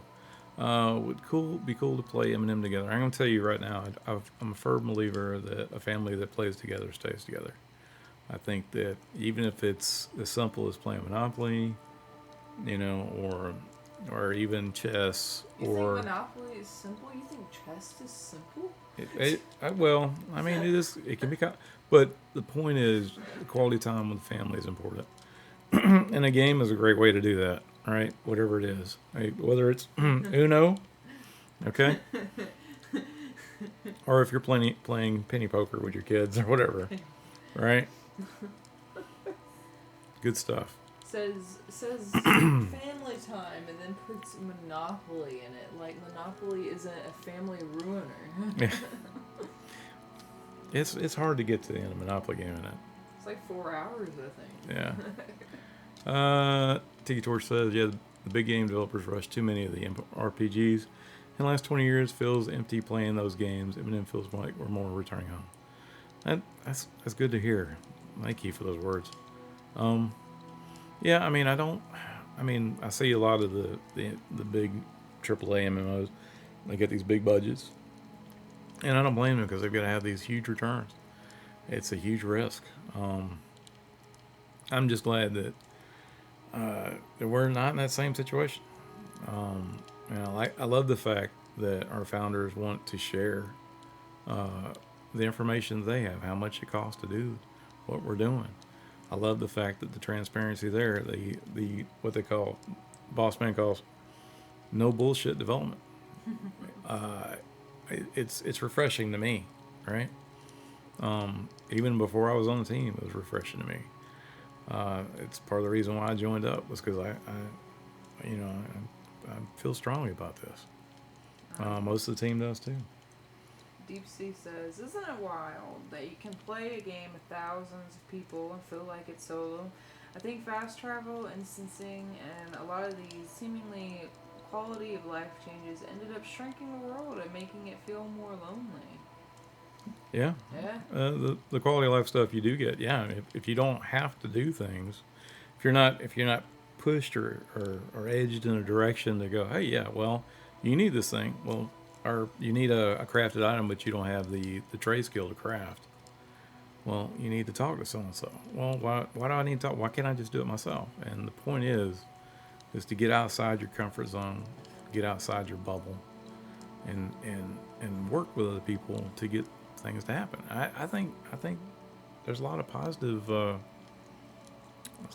stuff comes out of that. Neon Dragon says, thank you for the amazing class identity.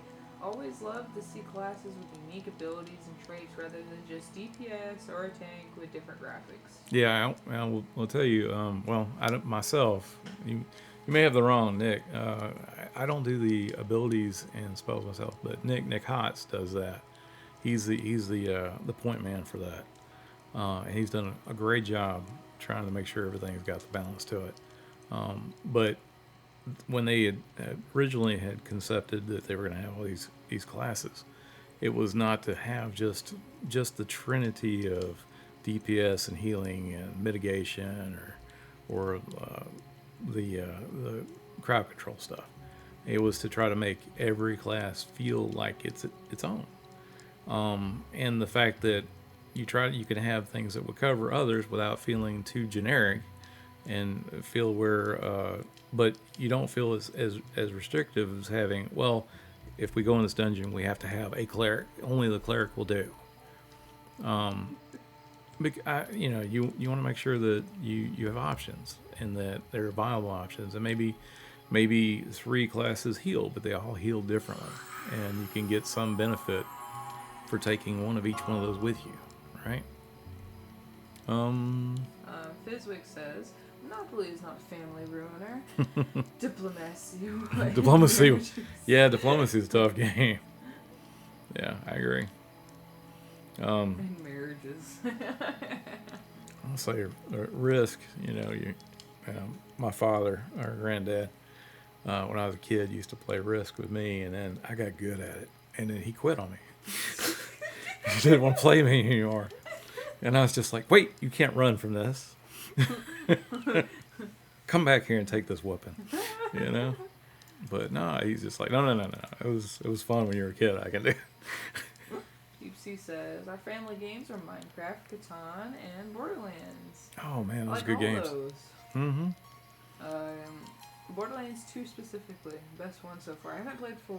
Yeah, I like Borderlands 2 too. Come to think of it, I haven't had a chance to play the 4th one either. But I love what they did with the Borderlands 2. I love the fact that they have so many variations in the guns, so you're constantly looking for new stuff to upgrade to.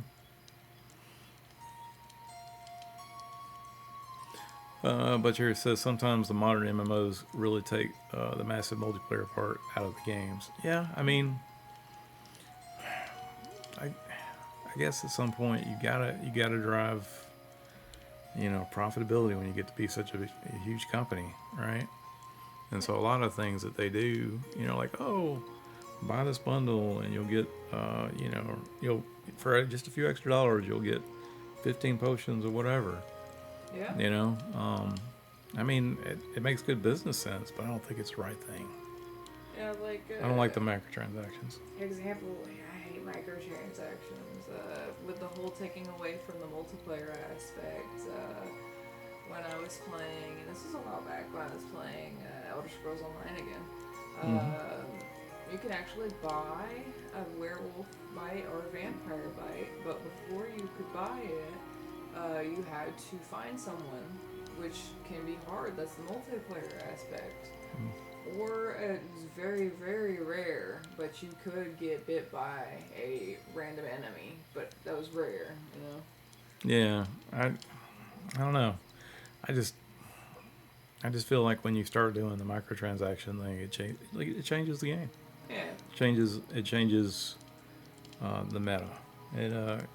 People start to rely on it, and then I don't know. I want people to play the game and then learn at your own pace and get better at, and it's not like you're not like playing against other people, right? You're just playing against yourself and you're trying to get better at what you're doing, right?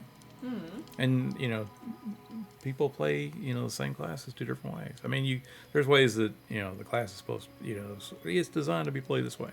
But then inherently there will be players who will come up with new ways to do things that maybe we hadn't intended, right? I think that's kind of cool, that emergent behavior. Tiki says, I love how M&M, when you join a group, you actually feel like you're completing a part of a puzzle rather than just filling a DPS role or a healer role. Yeah, that's a good point. Yeah, everybody who joins in a group or whatnot, and you can have, I don't want to say like 2 bards in a group, And because I mean, at some point the spells will not, you'll have similar spell structure, right? Um, but there's nothing to say that you can't play two bars in a group, and one person, you don't have to necessarily do the twisting stuff too much. One you could be doing a buff to help out with strength, and then the beats of war. Another person could be doing on healing, and that way it's less work for the bards. Imagine a whole group of bards. Yeah, that'd be funny. I think I would want a whole group of bards. Yeah, I would. It would, man. I would, if it could happen, if it would be something that we could do. I mentioned to Robert, it'd be kind of cool that if when you played the music on the drum or whatnot, whatever the soundtrack that's going on in that zone, that your accompaniment from the song maybe it would be like called Beats of War or whatnot, but it would just mesh with the zone music, right? And say someone else who is playing with you is playing the same song or a different song, that they play like a flute instrument, that actually also will accompany whatever the song is going on. So you could have there's five instruments or whatnot. Mm-hmm. Eventually all the players, if you had 5 bars together, would be all playing the same song. It'd be kind of cool, and everybody had their own instrument. Quaido says, I mean, the number one question is, what's the best class to solo with? Oh boy, that's a hard question. The best class to solo with. Now I haven't played all the classes myself, but out of the ones that I have played, to me is Necromancer. But I would say that Bard is pretty strong. Enchanter is pretty strong. I have not played the Bard's only got up to 10 for me. I absolutely loved it, but I have not played Enchanter yet. As far as soloing, you gotta really think about, you gotta do damage, you gotta be able to heal yourself, Yeah. The Bard, though, you got the speed. You just run around. You just run. Yeah.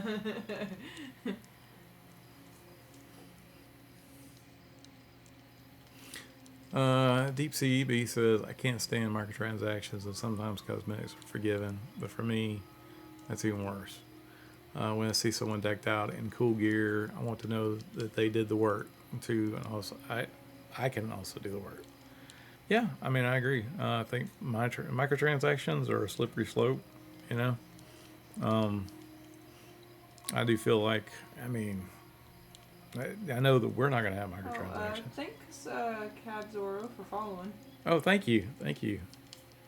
And I look at it and I'm like, I can understand why other people do it, and they got challenges I don't have, right? But I do feel like if you have cosmetics that maybe, and these are the other games, not the ours, but definitely don't get. I would not.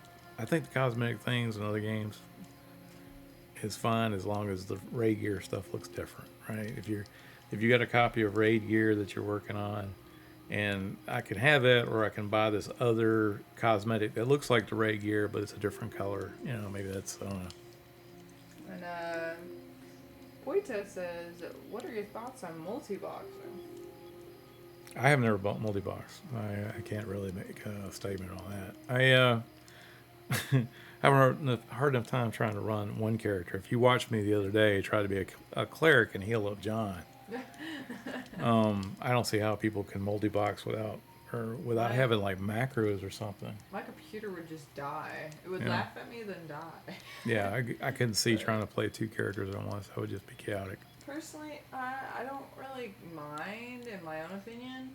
I feel, I'm not a PvP player. I feel like you shouldn't do it during PvP, because it would be kind of like an advantage when it's kind of player versus player that not everybody can do, Not everybody has a really cool PC that can run the game twice, But I feel like it's not really a big deal when it's just the regular world, Yeah, I mean, there are people who do multi-box, and I understand that they feel like it does circumvent the ability to group with other people, right?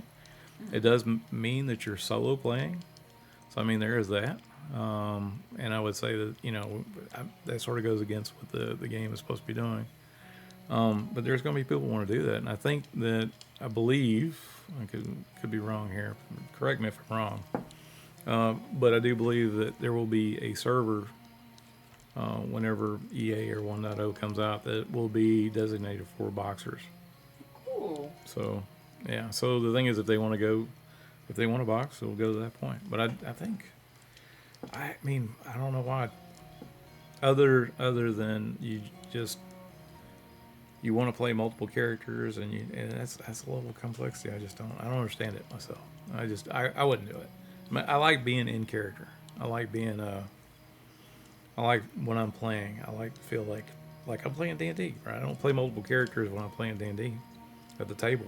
I mean, I guess some people can and do run multiple characters, but I don't know. I just think the part of feeling like you're in the world is you. And if you're multi-boxing, it's sort of like you're playing more of Baldur's Gate, right? Mm-hmm. So sort of like that. So,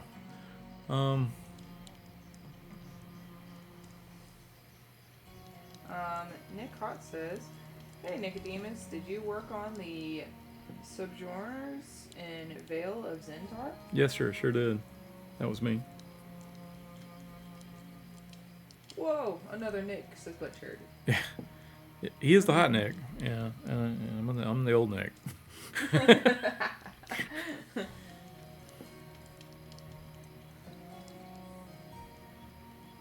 We just need a yes and a no Nick. So we got a hot and a cold Nick. Hot and cold Nick. Yeah. The dude in the basement says, do you think there will be event type items like those in 2026? Event quest, cosmetic shirt, sometimes things like that can be fun. Do I think that there's going to be events in game? Quite possibly. Do I know about a quest cosmetic shirt? I'm sure that there's going to be events in game, that there's going to be items to support that. But I don't. If you're talking about like there's a cosmetic shirt like a merch, I don't know about that. I won't say it's impossible. I won't say that. Not that I know of. Sturian says, "Would love to see some dyes implemented at some point." Me too. I think colors are fun. Yeah. Well, I mean that may be doable. It may seem like it might be something to mention to the guys doing the trade skill stuff, right? I think that's an idea. I also think it's not just for fun. If you have guilds, it's a great way to show like we're all part of the same guild. We're pink. We're hot pink guild. I don't know if hot pink would be a color. I think Goblin would have to say something about that. What? I just don't think hot pink was in the I don't know. You tell me. There may be a part of the world the hot pink is a color for the you environment. Tell me we can't go pick some hot pink flowers. I'm just saying there's not any hot pink flowers in the desert as her, is what I'm saying. That's all I'm saying. Yet. Quato says yet. I agree. Now I say that, Nick is probably making a note, hey, add pink flower, hot pink flowers. Wouldn't doubt it. Fizz says, "I'm off to bed. Have a good night, guys." Good night, Oh, Fizz. thank you for sitting here and listening to us chat a little bit. I know we're trying to get through a quest here, but this is sort of par for the course for doing streaming. Is you try to go on this path, but mostly it's the conversation. The guys getting to talk to you is makes my night. I enjoy this. I'm glad that you guys are excited to play the game. I'm excited to work on it and try to get it done.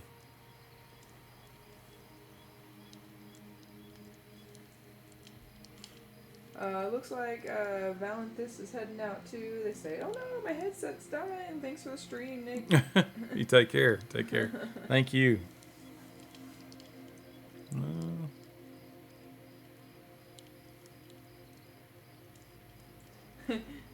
Tiki says, "You could always make a clothing dungeon that people can run through and get cosmetics." A clothing dungeon. The laundromat, right? Like name it. Make an entrance and an exit, and you call it JCPenney. No, no, And people started running through. no.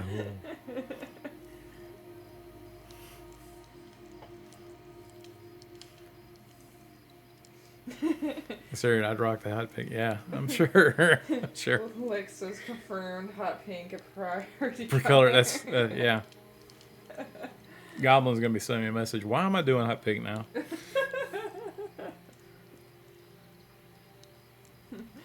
Tiff says Keeper's Bite doesn't have any pink flora. I don't think so. But I mean, there still needs to be prop work done there. I mean, it may be a thing now. One of the prop designers may be listening out there and be like, "Yep, I'm writing this down right now." Villizzy sounds like they're doing the Inquisitor Quest too. Okay. Say, I'm waiting to see if those guys even move. When I did that quest, I stood there for like an hour and they didn't move. So maybe we should go kind of check it out and see if they're kind of in the same spot. So I said there were. Ooh, it's dark now. It's spooky. All right. Lead the way. I'm following. See, we need to go down.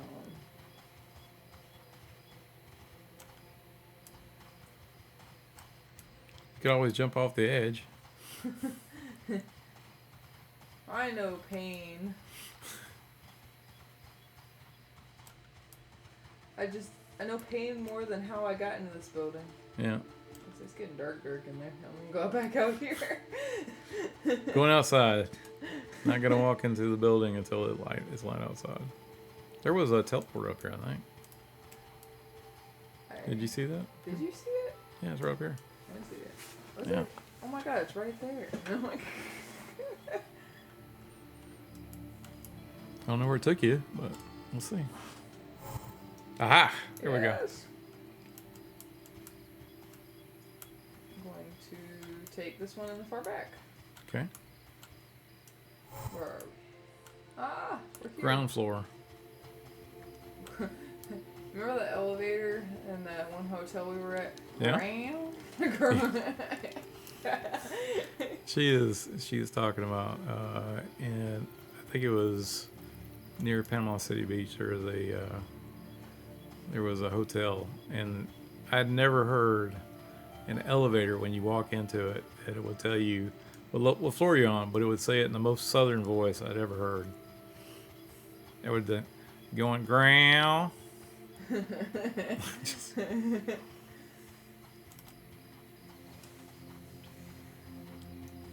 We need to go back there at some point. Yes. I miss the ocean. I know you're just now getting away from it, but I don't get to see it enough. Just left the ocean. T-Torch says, Nick and guys, gals, thank you for the time.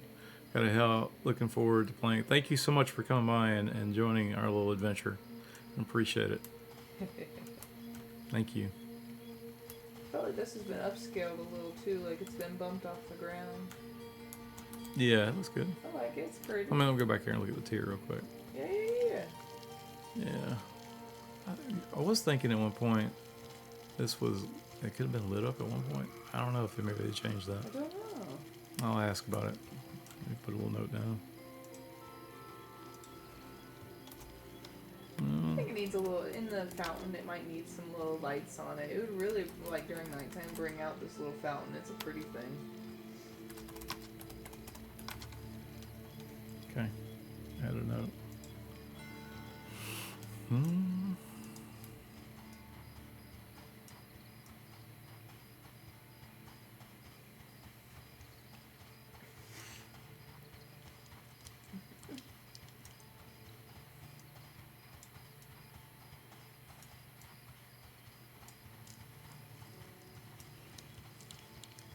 Off-duty guard, specifically.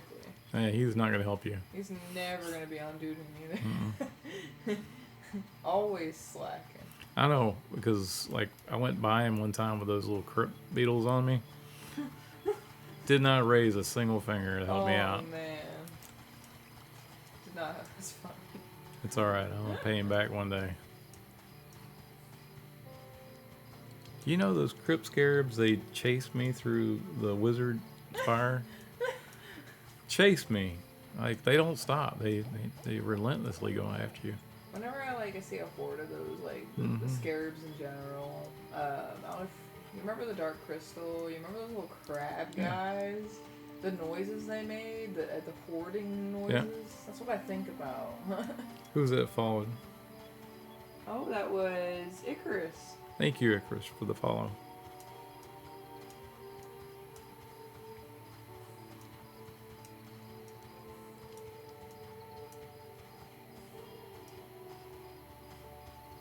I could never get tired of listening to Robert's music through Night Harbor.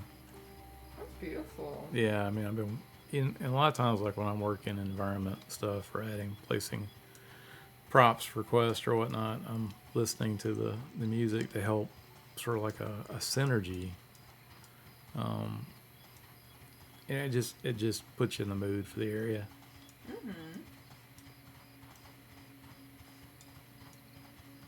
Yeah, this stuff is so good.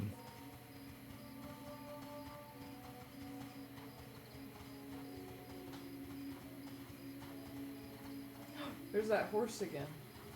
That horse still out here?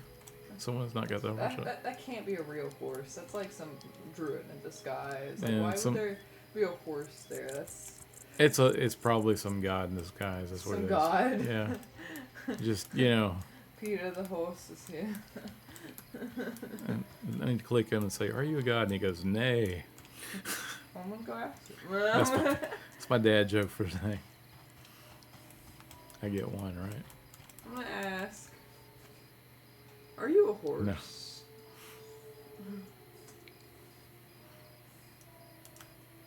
I'm just curious if he scowl at me. Did not respond. That sounds sus. It says a horse appears to be uneasy with you. Would you like to die? What? That's what it says. What? You would almost certainly be defeated in battle. But you're level like what, 15? And then it tells me it's diet. It says food. What? I was like, what's going on here? Let's leave the horse alone before let's get away from the horse. Chip must be working on the horses. I feel like we should act casual here since we're spying. That horse is hungry, yeah. I'm looking for people in some black outfits. Can we hear the Safrina's song over here? Yeah. Whisper and Wallace looks different. He does? Has he been changed? Well, no, I'm just saying. I don't recognize him. You know what? I think he did have hair last time I saw him.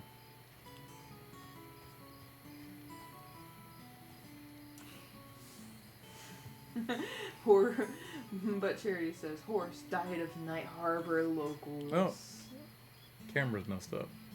All right, let's see.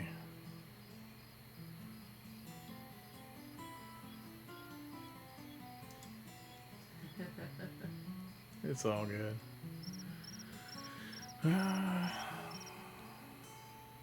Give me 1 second. Yeah. I'm gonna look for these supposedly suspicious people. I don't see anybody. All looks calm.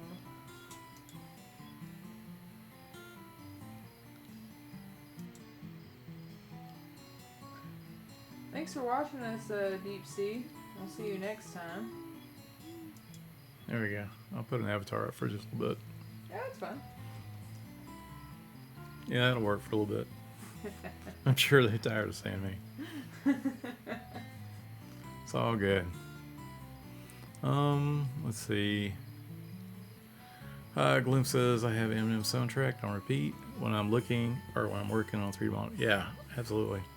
Actually, it just, when you're working on something, it's like, even when I'm working my day job or whatnot, sometimes I'll put on, because Robert's got all the music out there on YouTube, right? But Cherry says Night Harbor's tune is work of art.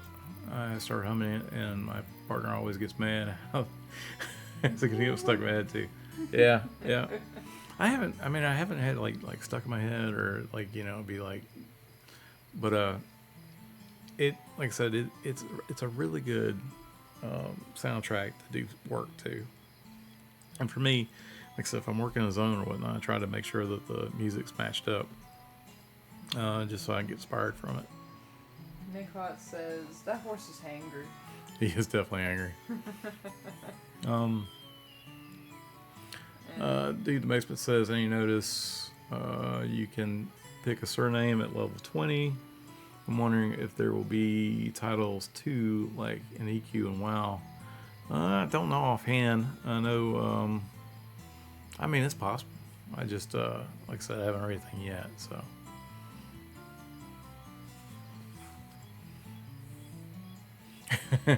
Horse diet of Night Harbor locals. Yeah. I mean, it just said food diet, or diet food. And I'm like, oh, okay.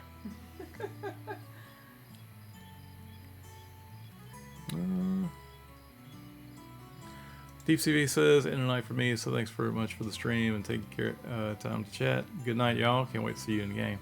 Can't wait to see you too. Hopefully, I can't wait for beta to start up. That'd be hopefully soon, trademark soon. I believe, like I said, it was for March, April-ish. If Nick's still out there, he can make sure, or I got that right. I do know that it's out there on the M&M site, monstersofmemories.com. Should be like a little graphic out there for the actual dates. So, I didn't read some of what Thank you, Nick. Petra said. Okay. I missed some, so I'll go ahead and read that to you. Yeah.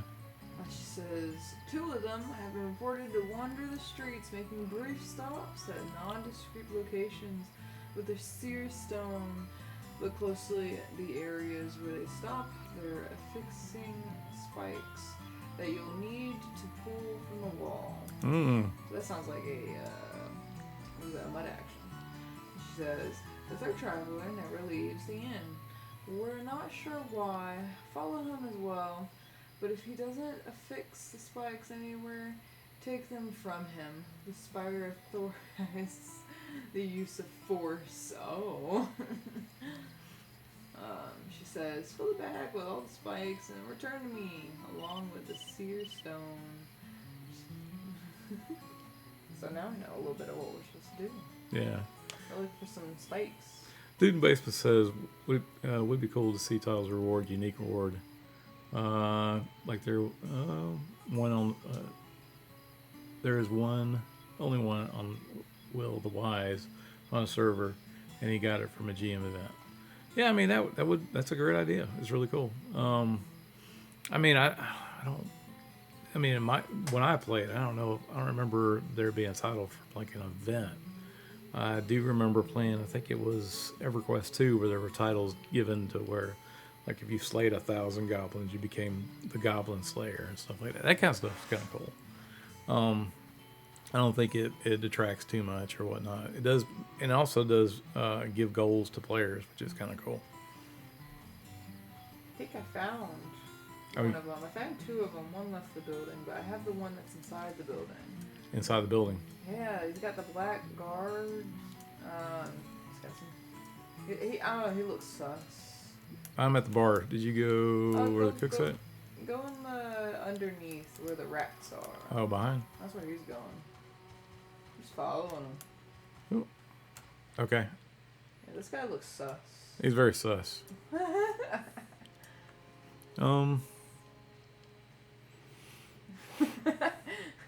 But Charity says, this Inquisitor has an Inquisition for you at the end of this sharp blade. Magnus says, hopefully everything is going well. Any news on release or test? No current play test at the time. Alpha is still going on, and should be going through February. And Nick said that I believe March is going to be, or beta is going to be March 1st, and EA is set for June 1st.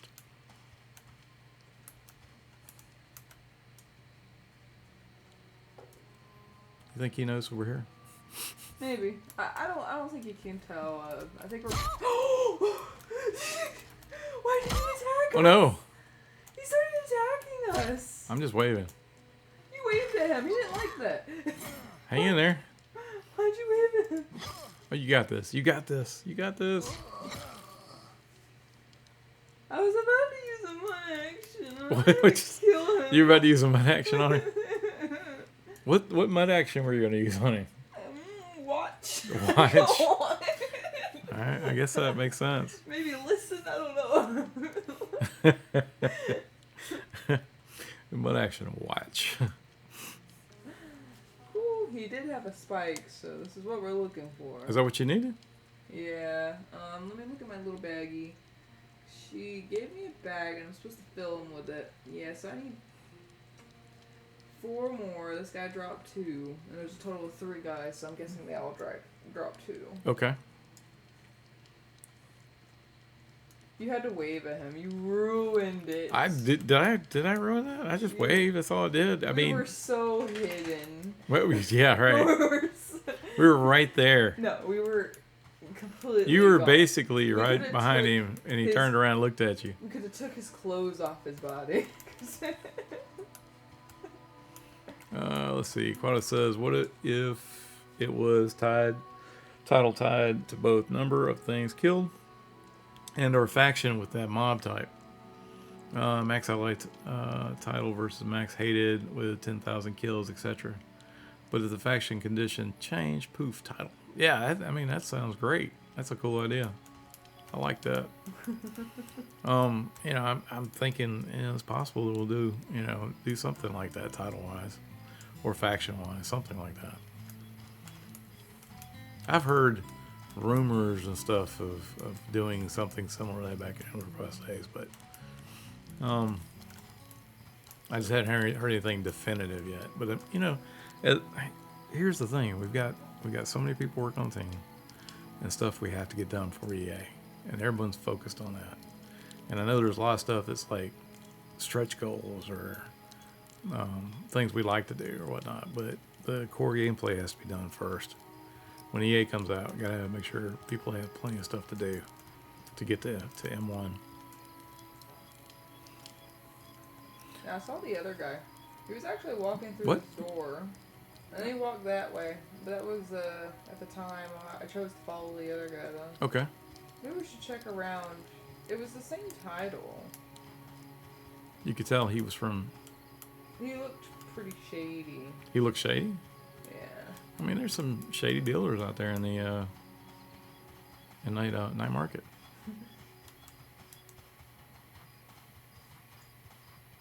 You do a walk around the building.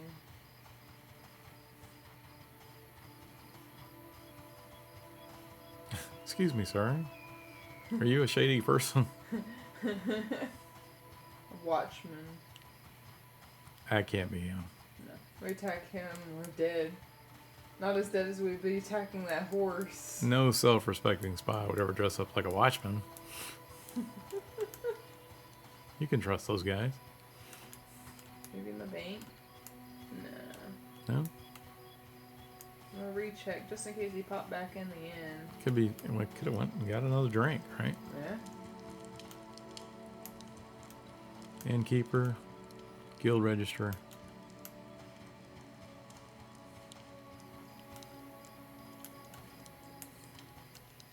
What do you think? I think he's walking somewhere I don't know about.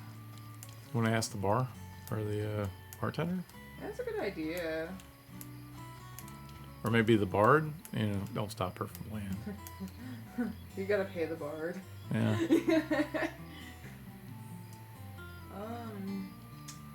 Seen anything?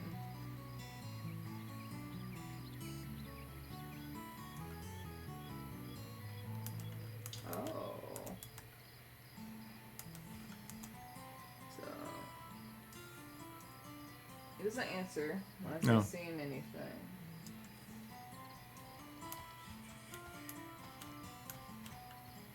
You want to go back down in the downstairs and see? Yeah, we could go downstairs. Do you think they'll go down? They'll all go downstairs? I guess they could have been meeting down I'm just saying, did you check downstairs? Last time I was downstairs was when we killed that one guy. Okay.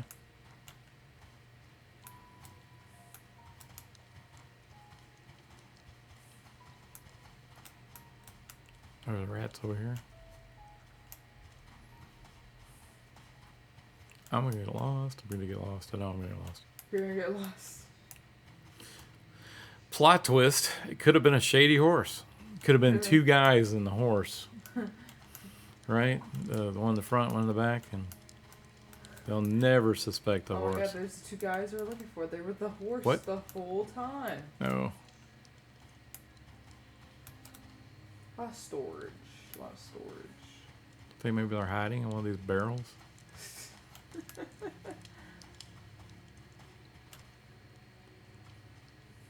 Well, I've been flipped around. Thought that was the way to go. You thought it was the way out? Yeah. Oh, we're lost now. Oh, we're lost. Oh, this way goes up. We're good. Yeah. I think I found the way out. Yeah, I did. Did you? I guess we'd like hang out to the bar and see Yeah, someone comes by. If he walked into the bar, he has to walk back, right? At some point, right? He has to get thirsty. Does he have to? I mean, he could buy water, right? Oh, ooh. What? He's right here. One of them's right here. Well, wait. Well, don't wave at him. Don't wave. Hi. Hey, you guys. I'm gonna stand here behind this column. So, like, it's just a look. Your tavern is a rich by. Oh, guys. I'm gonna stay down here. Whoop. He like walked right in my face. I'm gonna like click him and go look. All right. Okay, same. Oh well, no. Yeah, same stuff. Oh, is he walking? He's gonna go do the same thing. Is he? Yeah, he's gonna go walk down there. This is where we get him. This is where we gang up on All right. him. Whoop. I'm gonna stay behind the column. I don't want him to see me. Too hidden. Can't see me. I'm too good. Are you too? My sneak is like 20. Is that what it is? At one point he's gonna turn around and see you, and it'll be all on again. Like it was fine until you waved at him, and then is that what it was? I and waved. then He was like, you nope. were like, hey.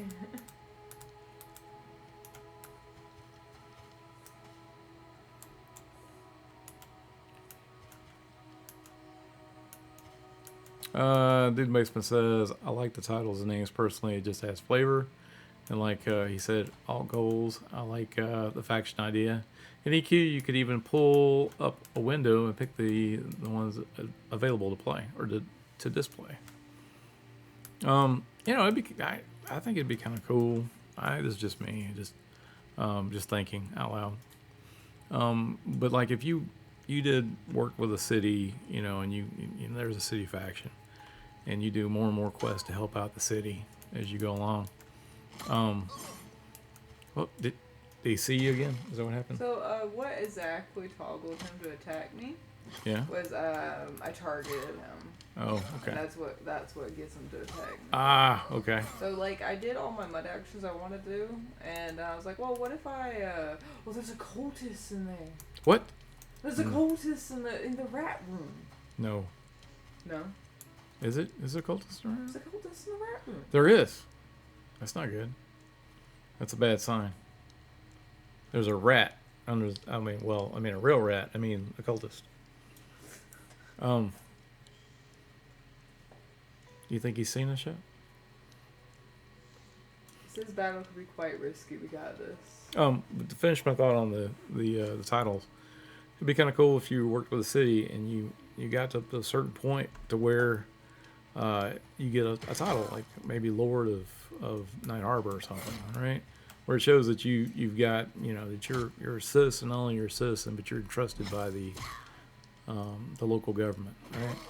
And at some point, maybe that you instead of having like a pet or whatnot, you'd have like a soldier follow you around, takes order from you. That'd be kind of cool. Oh, there's a crack in the wall here.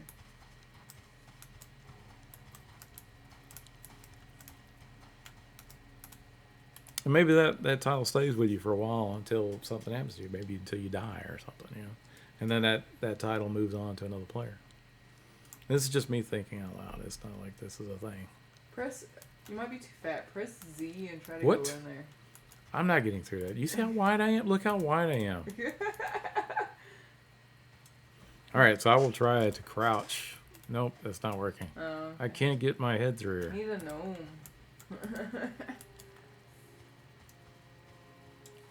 Let's do a look. You want to look at it? Yeah, this is a good place for a look, right? Okay, that's a good idea. You are Night Harbor. I thought it would be, but Yeah. I mean, I can. there's something there. It's definitely something. I'm gonna like move the camera around, get a better look. Yeah. I bet if you're a gnome, you could honestly get in there. Separo Matura says 2 rogues should be able to joint stealth. A horse disguise. And a rogue leads and a rear rogue follows. That'd be awesome. Or a bard mix. Yeah, because then if you had the bard, you can do the Monty Python thing with the coconuts, right? have coconuts as a skill. That'd be funny. Dude in the basement says like you leave 5. Well, like why does he have a cool name? How do I get a cool name? Yeah, I agree. Yeah, so yeah, you see something and then you'd be like, well, how do you get that, right? And be looking into it, try to figure out how the and then that's part of that networking, that social networking, where you talk to people and find out how to do stuff. But you're spending 200 hours buffing people as a druid outside of Westgate to get the title. So, sow cow. That's funny. Yeah, I mean that's kind of cool. It doesn't really. I don't think there's nothing wrong with that. It doesn't really change the way your character plays. And it's like I said, it gives players more to do in game, so that they don't necessarily have to be directly leveling the character, right? It's just a nice to have, not a have to have. Dude in the basement says, I hadn't said it yet, but I love the monk starter quest with the karate belts. It was awesome. I just wish there was more. I got through that quest line too. It was written by Ivan, and he did a great job of that quest line. Voldemir says, I'm new to the community. I'm curious to try the game in Spellblade class. Yeah. Yes. Well, I mean, if you're lucky enough, you get on one of Nick Hott's streams. He does a lot of giveaways. And like I think the last time he was on, I think he gave one away an hour. And just get on there, and then there's a lot of people in the alpha right now. And when the beta comes open, those people in alpha I think are migrating over. And then they're going to wind up, for people who have opted in, they're going to wind up starting to pull people in from that.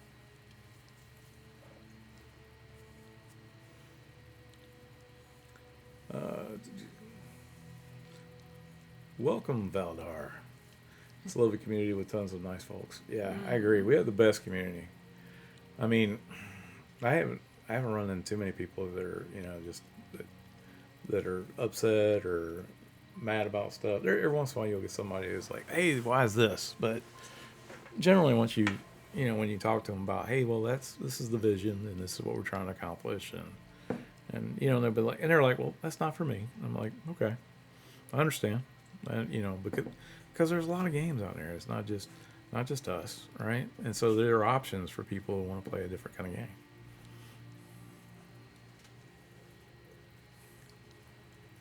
Did you get all the spikes you needed, or you still need spikes? I still need spikes. That cultist didn't have spikes. He looked just like the guys, though. This guy's body's still here.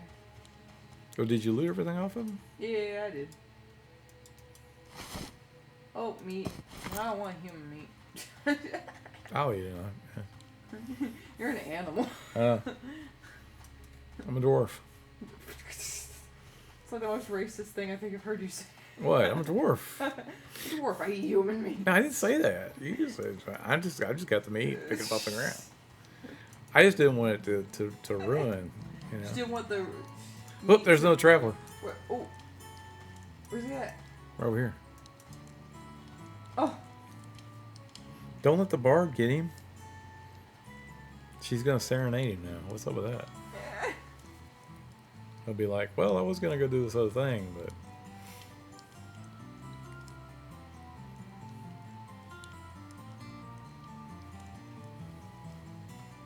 It's not moving. Spellblade does sound like a sick enchanter. Yeah. Let's get, gotta move out of the way.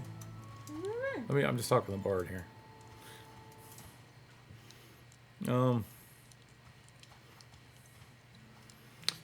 Dude, the basement says, I only ran into one weirdo, and it's funny how the community catches on to them quick here, too.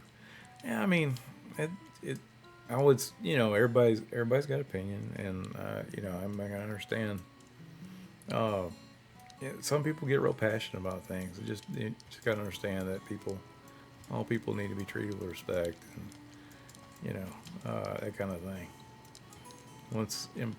Once you cross that line, that's not good, right? Most people I've dealt with, or I have had dealings with, or met on in M&L has been really good. Like, just, I don't want to say it hadn't been 100%. Everyone's great, but at the same time, it's better than I've had in any other game I've been in.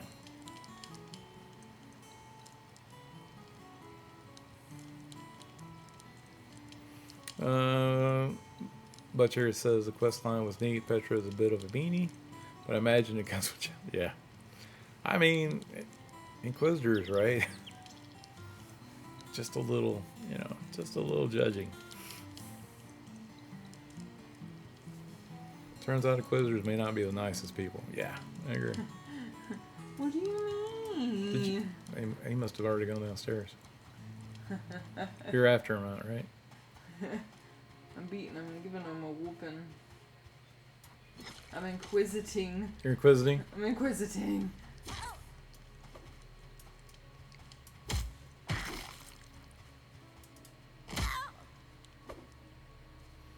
There's one more cultist down this way. Mercy to the guilty is cruelty to the innocent. I like that. It's pretty good. It's a good quote. Villazzi says, I've seen some people say some unflattering things about systems they don't like in M&M. I'm not really going to comment on it until the game is fully out. I understand. I do think, though, a lot of people, the lens that they're looking through the game, it's more of, like I said, the style of the game is not current. It's intentionally older school, with reason. And, people are like, well, this is the time period we're in now. Why isn't like this thing that we already have here? And, that's debatable, right? They have valid points. I'm just here to say that it is going to be challenging. In a good way. Like when it's kind of like when, I don't want to say it's like Dark Souls, but Dark Souls is a tough game. I have a hard time with it. My daughter does really good in Dark Souls. She has got a knack for that game. I like Dark Souls, but I like Elden Ring? Elden Ring more, because it's the same thing, really. I mean, the lore is different, but the gameplay is similar. It's similar gameplay, but Elden Ring's more open world based. So, Dark Souls, straight path. You get stuck at something, you're stuck at something. You have to beat that thing.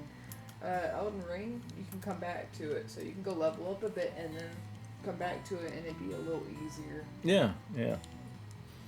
But it's hard. It's intentionally hard, and it's made to be not necessarily unforgiving. It is kind of unforgiving, isn't it? Because I was constantly getting thrashed around. But I like getting the beating. But for me, I grew up in a hard time where, in arcade time, there were arcades around that you would. Okay, we'll do Nick. I'll say we can cut this off at 3 if you want. Does that sound good to you? Yeah, that's fine. Okay, we can do that at 3. We got about 15 minutes in, sir. But grew up around arcades where every time you played a game was a quarter, right? And so and the arcade games were built where they wanted to get that quarter and then get you to put another quarter in the machine as fast as possible. So those games were pretty punishing, right? And so being that was the environment I grew up in, I liked games being kind of hard. It pushed you to do better. And after a while, like you play a game like Galaga, once you learn the patterns to be able to play it, you can play on a quarter for an hour or so, right? If you know how to play it. Same thing with like Pac-Man. But nowadays games are not they're not set up to be to take the money as fast as possible. Arcades are not built for quarters anymore. It's you're getting tickets or whatever. Um, and I do think that it sort of migrated away from that now. People are like, well, that's not good enough. We want a longer engagement with a game at that point. Do the basic system. Remember, you had to put a quarter in the machine away. I remember putting the quarter on top of the machine and waiting. Yeah, I remember that. And sometimes, I loved like the games like Gauntlet when I was growing up. And I remember I'd go into an arcade or playing Dragon's Lair. I absolutely love that game. And you get you put a ton of quarters in it. I may spend $20 in a game, and then you get to get through that game as far as you know. And then your buddy would come up there and be like, "Hey, let me tell you how to get through the spot." Right? To me, that interaction with your friends is similar to this, where you're learning to play the game, and then you help your friend try to get to the same point you're at. All right. So there is similarities, even though gaming is similar from then and now, but the way that we do game or we digest or we ingest games is different.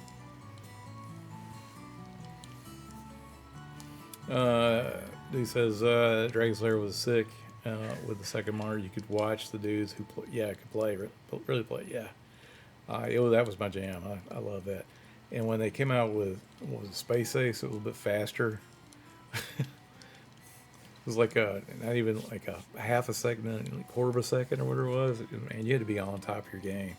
And then a lot of times those older systems where the joysticks, people will be hard on the arcade games. They kick them, push them, and after a while those joysticks and controls would wear down, and that would cause you a problem in those games too. Tavish, how's it going? It's good to see you. You caught me almost at the end of the stream. We got like 15 minutes left here. But it is good to see you. Thank you for stopping by and talking with us. Yeah. I got my youngin' here. She's got to head back home tomorrow. I've just been real fortunate and enjoying to have some time to do some quality gaming. In the late hours, it's 3 o'clock. I just don't want it to end. I'm enjoying it. Did you get all the spikes you needed? I did. Awesome. What's next? We gotta head back now. All right. We've done inquisiting.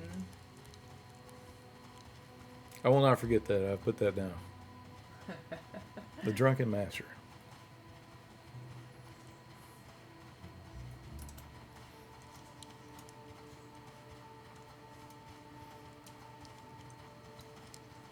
What did you learn other than spikes?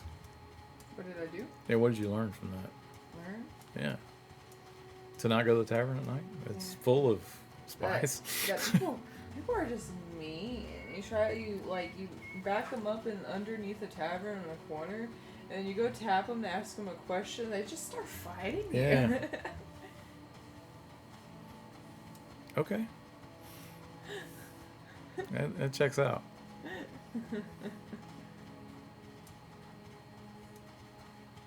There has to be like an evil inquisitor route where if you killed all the people you're trying to inquisit, you get evil stuff or something.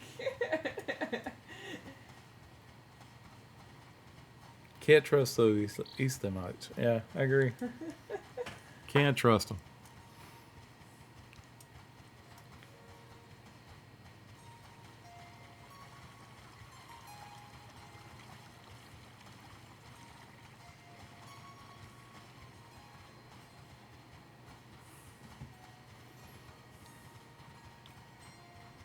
Nick, are you gonna stream here in 15 minutes? Is that what you're gonna do? If so, I'd like to try to. I've never had a chance to raid somebody. I'd like to try to do that. Yeah, if that's okay. I just keep in mind. I mean, I think I know how to do it. I just gotta find it. If people will be a little patient with me tonight, I appreciate it.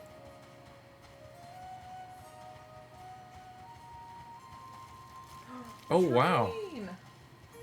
Wow, 20 tier 1 subs. Thank Whoa. you, Hey, I even got Secretary. I got, Wow, I thank even you. I got a sub. Whoa. You guys, What do you mean? why are you not sub already?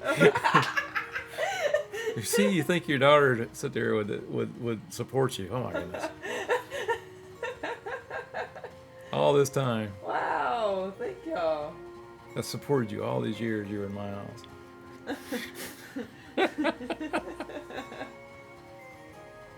Thank you so much. That was really nice. Yes. It's cool. Very cool. Man, this is a long run, especially short legs.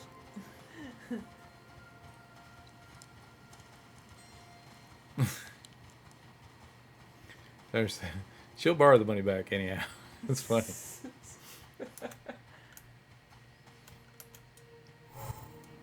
you got the library. Yeah. And Spire's over here. Spire. No one's the wizard. Okay. We're looking at 10 minutes here. Alright, she's right outside still. Hopefully, yeah, she is.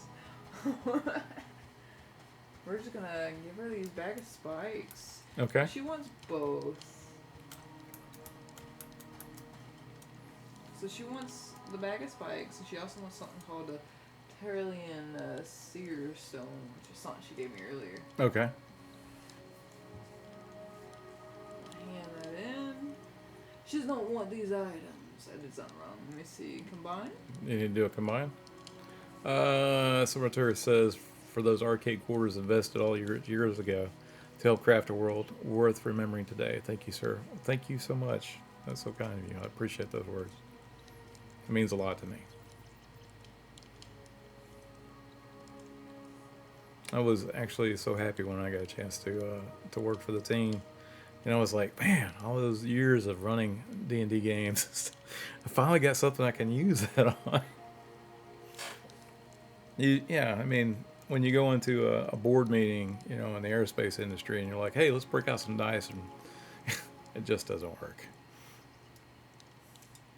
I say that, but there's a lot of geeks that actually work in the aerospace industry that are really happy when I talk gaming to them.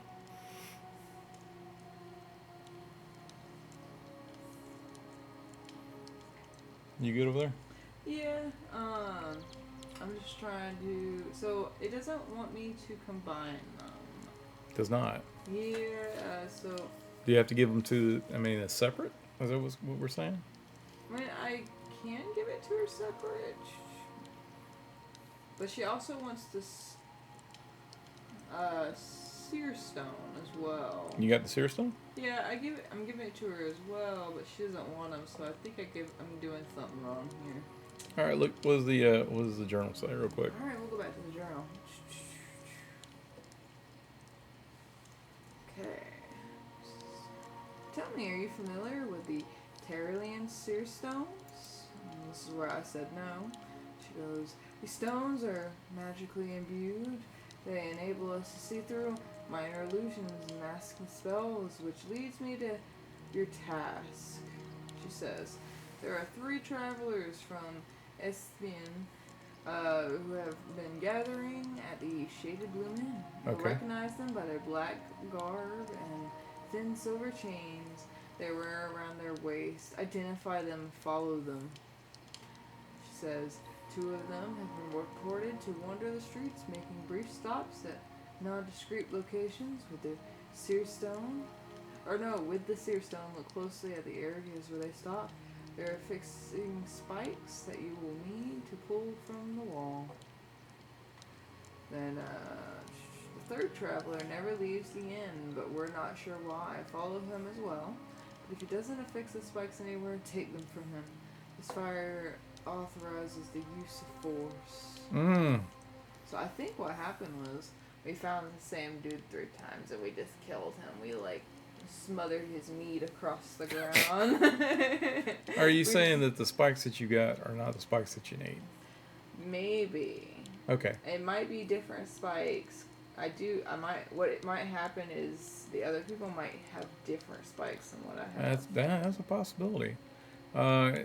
Dude says if you don't give the NPC all the stuff they want, they give it back.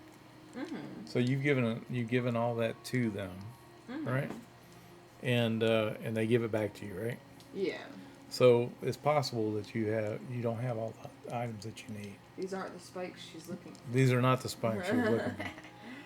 So what we're gonna do is we're gonna go ahead and call it here, all right? Mm-hmm. And I'm gonna head and if you guys would stay with me just for a little bit so I can raid Nick.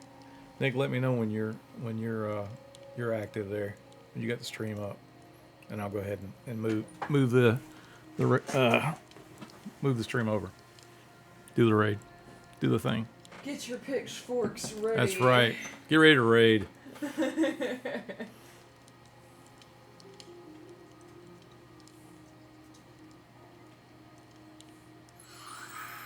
I had a great time. Thank you guys for joining us tonight. Yeah, and we're gonna do this again. I'm trying to do streams on like Friday nights and Sundays. My schedule is pretty easy, but trying to get my daughter together at the same time is kind of tough. So, because she's working an odd shift right now. Mm-hmm. Kotesu Kokoro, thank you so much for joining us. Thank you, Pipers. Thank you, Lex. Appreciate that. Really glad to have you guys with us. And I really can't wait for you guys to get in the game. Yes. Let's see.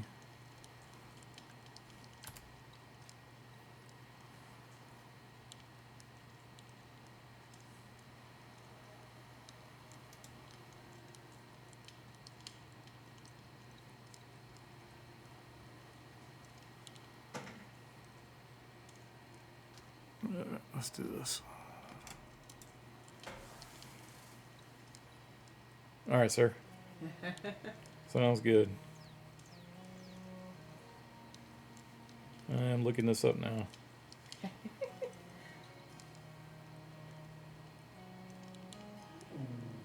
Watch the chat for me real quick while I'm doing this. Dude says, hit my monk up if any way needs to help during the play test. Ooh, I wonder what I'm gonna play during the play test. I'm gonna play during the play test.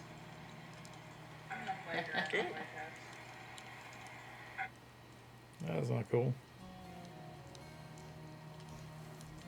I thought I could see this. Let's see.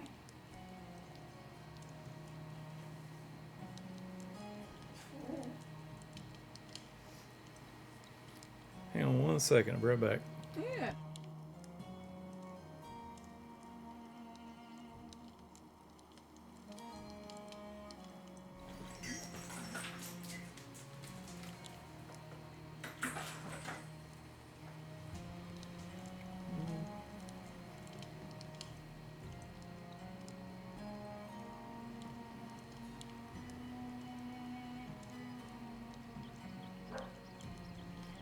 Tavish says, I think he isn't set up, Nicodemus. Yeah, he's working out. He'll be set up in like 2 to 3, I think he said. Yeah. And but Charity says, I spent so much time testing out all the classes. I'm not getting anything past about 10. I don't even know what I'm going to play if I get into alpha/beta or even in the EA. So many decisions, but that's what I like. Because if there's multiple classes/races, that means you can just stumble across a wide variety of things, you know?